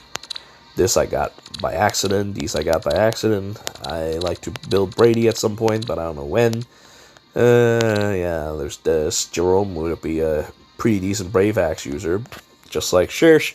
But, well, Shirsh exists, and Shirsh has the Refine, so he's kind of just... Batman's just kind of relegated to nothing. I don't know what I'm ever going to do with Yarn. And then there are these Morgan Freemans. Morgan Freemans I have no real use for. Thought about it, using Blar Serpent as a defensive measure, but I never actually ended up doing it. I like Morgan Freeman. I like the way she looks, so I kind of held off on doing any of that. And then there is Nah. It's mainly just because of Infantry Breath as a fodder. Oh, and I suppose bonus doubler, but, well, having bonuses is kind of dangerous, and bonus doubler is rely on bonuses, so I've been kind of held off on that. I'm more concerned with Infantry Breath, but the problem with Infantry Breath is that it requires you to be literally right next to your ally. It has to be adjacent. So, until recently, when the Savior skills came out, I have no real use to sacrifice them. But even now, I have to think about who to make sacrifices for to build up Nah. But now, my infantry units can provide a steady or something like that to others. I have to think about how to develop the line, though. I love Cynthia. Cynthia's great. I like her poses. All of her poses are like Japanese superhero poses. It's absolutely amusing. But, well, except maybe the last one. But, yeah. Actually, I think it's Kamen Rider that poses from. In any case, she's unfortunately a sad unit that does not have a pref weapon, and her stats have long since been obsolete. So many characters in Fire Emblem Heroes have been made obsolete as a result. This Naga though, I got her because she came along with one of the legendary banners. I don't know what I was subbing at the time, but I definitely got extra copies of her as a result. She helped me with my points in Aether Raids. And that's about it. I don't use her for anything else but points. And there's Corrin with the Yato. That is a fun character that I pair up with to make any of those guys that I team up with strong. But now that Lucina has ever an upgrade, there's no point in using Corrin anymore. So that's kind of sad. But I did enjoy for a while that he gave 4 to all stats to all my characters. Homeless Stinky Corrin. I don't really use them. Might sacrifice them down the line. This is my other flying tome that I use. Oh man, I don't know why I spent so much money on that one. Maybe because she's dressed like that, but probably just because she's a flying tome user. It's in the same vein as my Bulbasaurus Rex. This is just an accident. I didn't really want a Stomachache Girl, but well, Stomachache Girl came to me when I was summoning for Duma and Legendary Arm. And we all know how these guys are like, and that is where I summoned them from. Just so that I could do bad things in Aether Raids, and that's about it. I don't use Azura for anything else. Maybe later I might. These, I think, came from accidents. Yada, yada, yada, yada, yada. Oh, and there's Black Butler. Even with his refined, though, I think he could probably stand to be better. But when I used him back then with the close counter rogue dagger setup, he was actually pretty nasty. He was pretty hard to kill. And I also had a wind sweep on him, so he debuffs the enemy, doesn't get hit, and the enemy, once they fight him, end up not being able to do anything because they're all debuffed. But now times have changed, and the debuffs could actually be a liability. So that's, well, different now. And then I was using this Buster Butler Jacob with the special fighter and close counter setup with Slaying Bow. This setup allows me to counter enemy and then heal back. And he had a lot of defenses, as you can see, 41 and 40. So he's still a very powerful character even today. Though he does get surpassed by Valentine's Faye now. He was, at the time, very, very powerful as my main tank in Aether Raids. Though I stopped using him for a good while now. Makes me kind of sad. And there's Lobster, who definitely could use a refine and a whole bunch of other stuff into his Raijin Doll, but he definitely was one of the tier 1 characters in the beginning of Fire Emblem Heroes. Actually, like, one of the other first 5 stars that I have. Flying Lobster, we don't even need to talk about. And this one I actually kept and merged, because I always thought that I like Hinoka, and her home flyers has always been nice. And I mean, look at her attack. Her attack is still very serviceable even to this day. These Kageros are kind of there for fun. And at one point I wanted to plus 10 a Kagero because of her high attack. And at a time I had a Gay Clown Kranya set up with her as well, with Poison Dagger. Eventually I switched to other daggers because the meta switched a bit. But back then, Poison Dagger Plus was so deadly.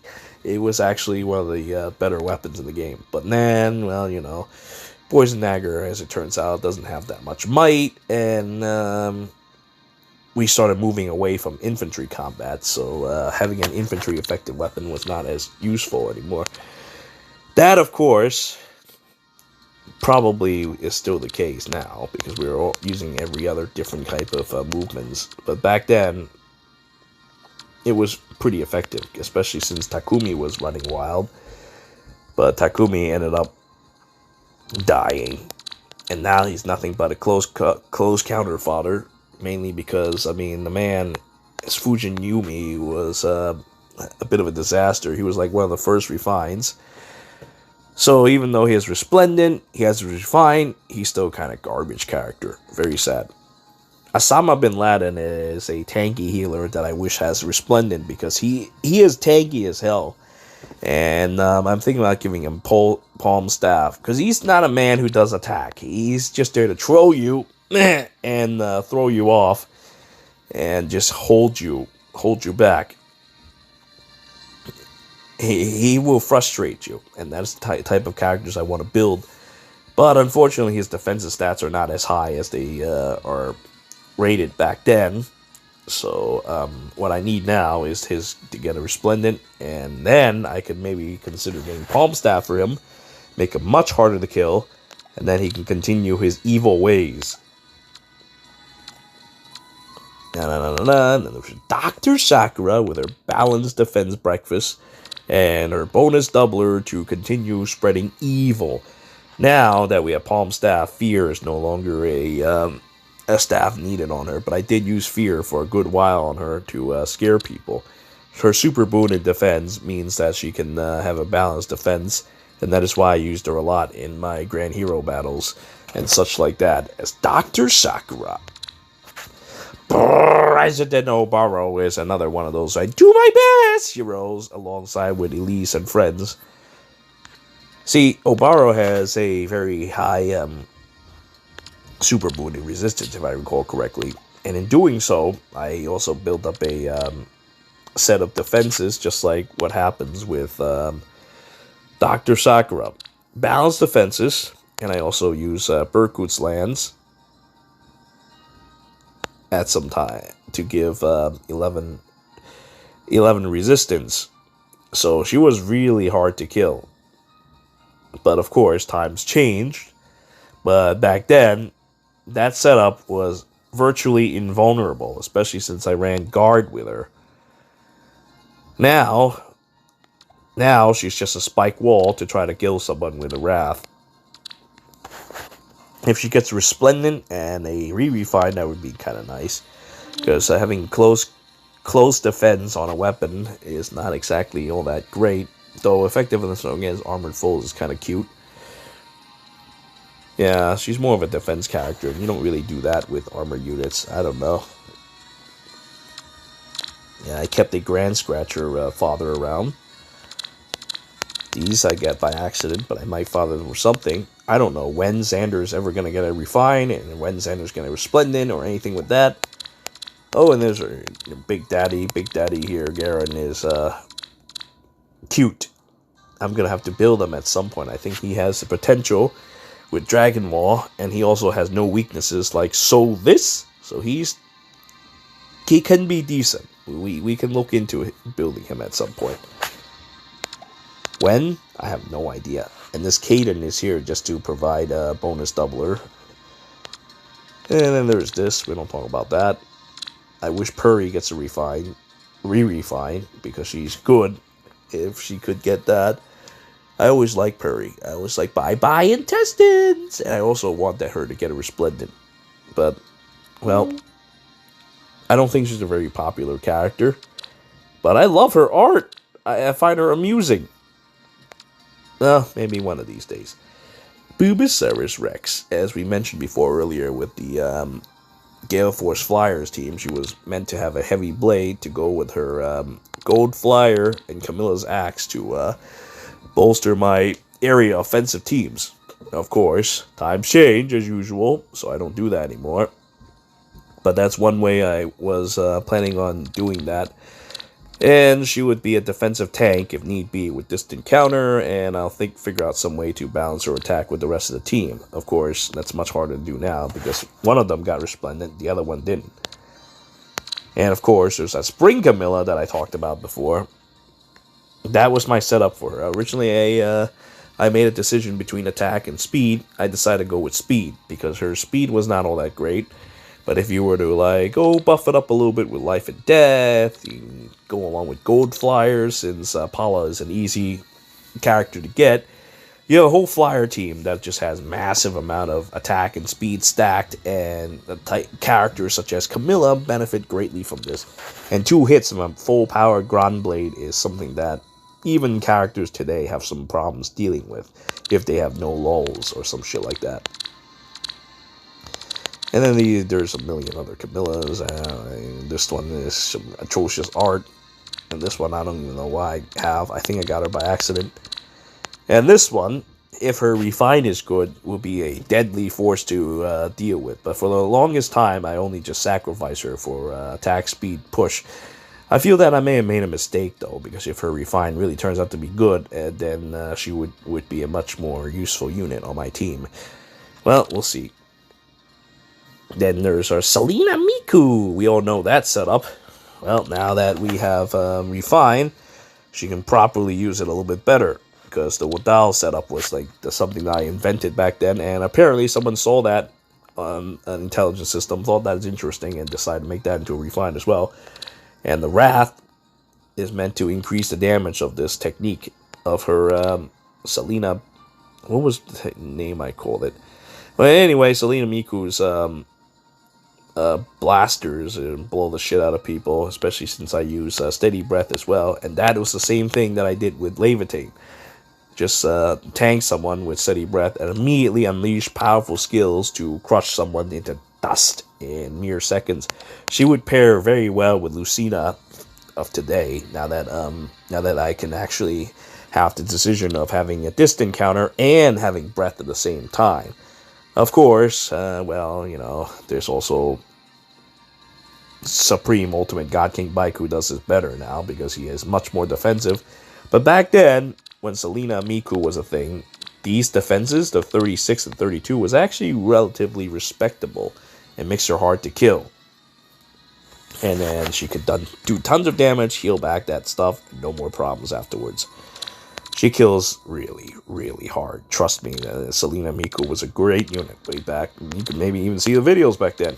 Well, Leo's always been bad, so we don't talk about him. Niall's got his Resplendent. He's kind of cute, but I don't use him. Odin, we talked about the Refine. Dark Overlord Elise. I gave her Odd Recovery, and so that she can use her evil techniques as the uncounterable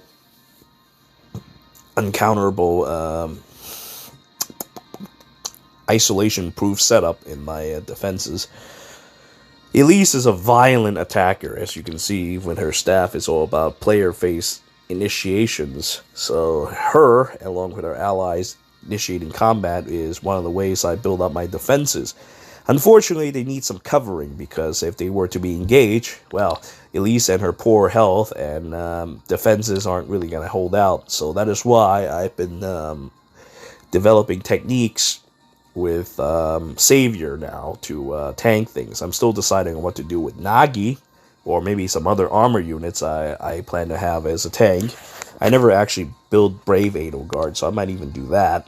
But those are those units that'll cover Elise, because I'm going to predict it right now. Ninja Lin and the Ilks will be very, very popular and very widespread once they win the Hero Rises. If that happens, you want to make sure you have some kind of way to deal with her, and having a covering far-save unit is one way of doing so. But that's just a prediction of mine. I built Effie a long time ago with plus attack and distant encounter. She was another one of those armor units that I was built halfway that I ended up eating to get my distant counter back. Well, now I have more distant counter than I need, so times changed.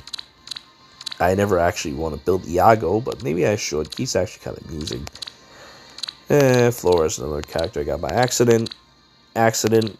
Keaton. He was Tempest Trials, but I never actually want to build him. I got this one specifically so that I get closed foil and Spendthrift if I ever want to use that strategy again. These are all accidents. Yada, yada, yada. Valoria is very good. I think I got her by accident as well. I didn't actually aim to get her. She popped up in one of the legendary banners, or mythic banners. But I kept 2 copies because of her wolf pup Feng. I could build up skills up to +4, which would be very handy for certain kind of setups. But generally 2 is enough. I pair up Valoria with the likes of Ares, so that Ares has his fucking spammable bonfire early, or draconic aura early on. He doesn't need to even set it up anymore. So that was the setup that I have with Valoria. On the other hand, New Year's Valoria has a completely different setup, which accelerates triggers by being near her allies. Rather than giving 2 outright, this one produces. So I think I'm going to pair that one up with Nagi. Because Nagi, if I give up Special Fighter, it's going to need it. And I think I'm going to give her a Roost or something as a support skill so that we can kind of produce a semi-special fighter technique. Pouring Girl! Got that one by accident. Never actually wanted to build her though, so I just kind of kept her there. But she's still a very effective character. And then there's these Ninas that I got as accidents. She did get a Refine, but she's not all that great still.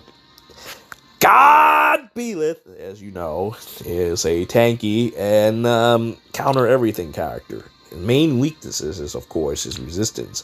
So I've been thinking about ways to counter this, and thanks to Farsave, I might yet find a way. Then there is this. So this is an unfortunate character, because this only exists in the realm of mythics. So I'm thinking about using Saros. This is a reason why I talked about Dragon Wall before, because Saros could give, I don't know, a million stats. Sorry about that, I got a message. Anyway, a million stats that I can give to this to increase her resistance unnaturally, so to speak. And I mean, right now her setup isn't something that has resistance already on it, but I might change her build a little bit. Then I have Saros to continuously pump up her stats all across the board, and in doing so, she'll have tons of resistance to use Dragon Wall with. And since this is one of those characters that have no weaknesses with dragons, is an infantry unit, has no weaknesses, period, she is a very solid unit. She's also very fast, and she has Sirius that allows her to heal pretty nicely. So that's a very solid unit that I don't have to worry about. If I pair up with Saros, I think that not only does it make sense story-wise, but I can make her pretty much invulnerable. Because an invulnerable unit, in my opinion, is someone that can heal and also tank a whole bunch of damage. We just need to watch out for Fatal Breath, though, because now that is a little change, because Fatal Breath, or Fatal Smoke, has kind of changed the meta a little bit. Though not many people will run them, I don't think. It's not that easy to just go and, here, put this guy on my team, put that guy on my team. And not to mention, this has a very good chance of just outright killing Lif. And if Lif just dies, there's no way he can spread his smoke. The end. And then there is this. I pulled those two by accident. It would have been kind of nice if I had those two to go with my the Hall of Forms one that I found. But well, I didn't realize that I would pull two Ado guards like that. So, oops. And this, we all know about this one. Skull Shatterer, Skull Rupturer, just goes around and shatters skulls or rupturing them. The Ruptured Sky version, Skull Rupturer, is my favorite one because that means I can guarantee a powerful attack and then jump to another character and do that. But the Skull Shatterer technique, which is Gale Force, is a 3-hit kill. It's a triple kill technique. So, I don't know. I kind of like that too. Being able to kill 3 units in one turn is pretty deadly, but being able to guarantee to kill 2, I think, is more than enough. And that is why I currently prefer Skull Rupturer than Skull Shatterer. And this I got by accident, but this also makes me wonder, maybe I should go and just build one of these Ado guards, because she's very solid as a tank anyway, and she does have that thing where she reduces damage by 80% on a follow-up attack. So that would be very handy to use. I think that I might use her as another one of those far-save tanks. Then we have Bernadetta, who gets beefed up by Bernadetta. Lose 1 HP, all of a sudden you're a horrifying monster that has desperation and just rips you to shreds. And this just enables all kinds of nonsense, and it also allows her to take less damage. And in doing so, she does more damage. So, in a way, not having the desperation built in is pretty nice. I also kind of like the idea of using guard on Bernadetta so that she doesn't get attacked. But now that we have those far save skills, I'm probably going to give her back her speed dev lull and continue that on the offense. And then there's Dorothea. Yeah. That is the only dancer at the moment for 3 houses that I have. So having a 3 houses dancer is very handy for resonant battles, which I just recently did, and I put Dorothea to use as a level 1. I just gave her, equipped her with attack tactics and have her run around and support her allies. And we basically swept the map. I climbed easily to tier whatever, I think it was 19, and then that was it. I don't really care to get too high a tier in Resident Battles, because I don't want to go and summon Resident Battles just for that one shitty mode. You know what I'm saying? Felix, I could build, yada.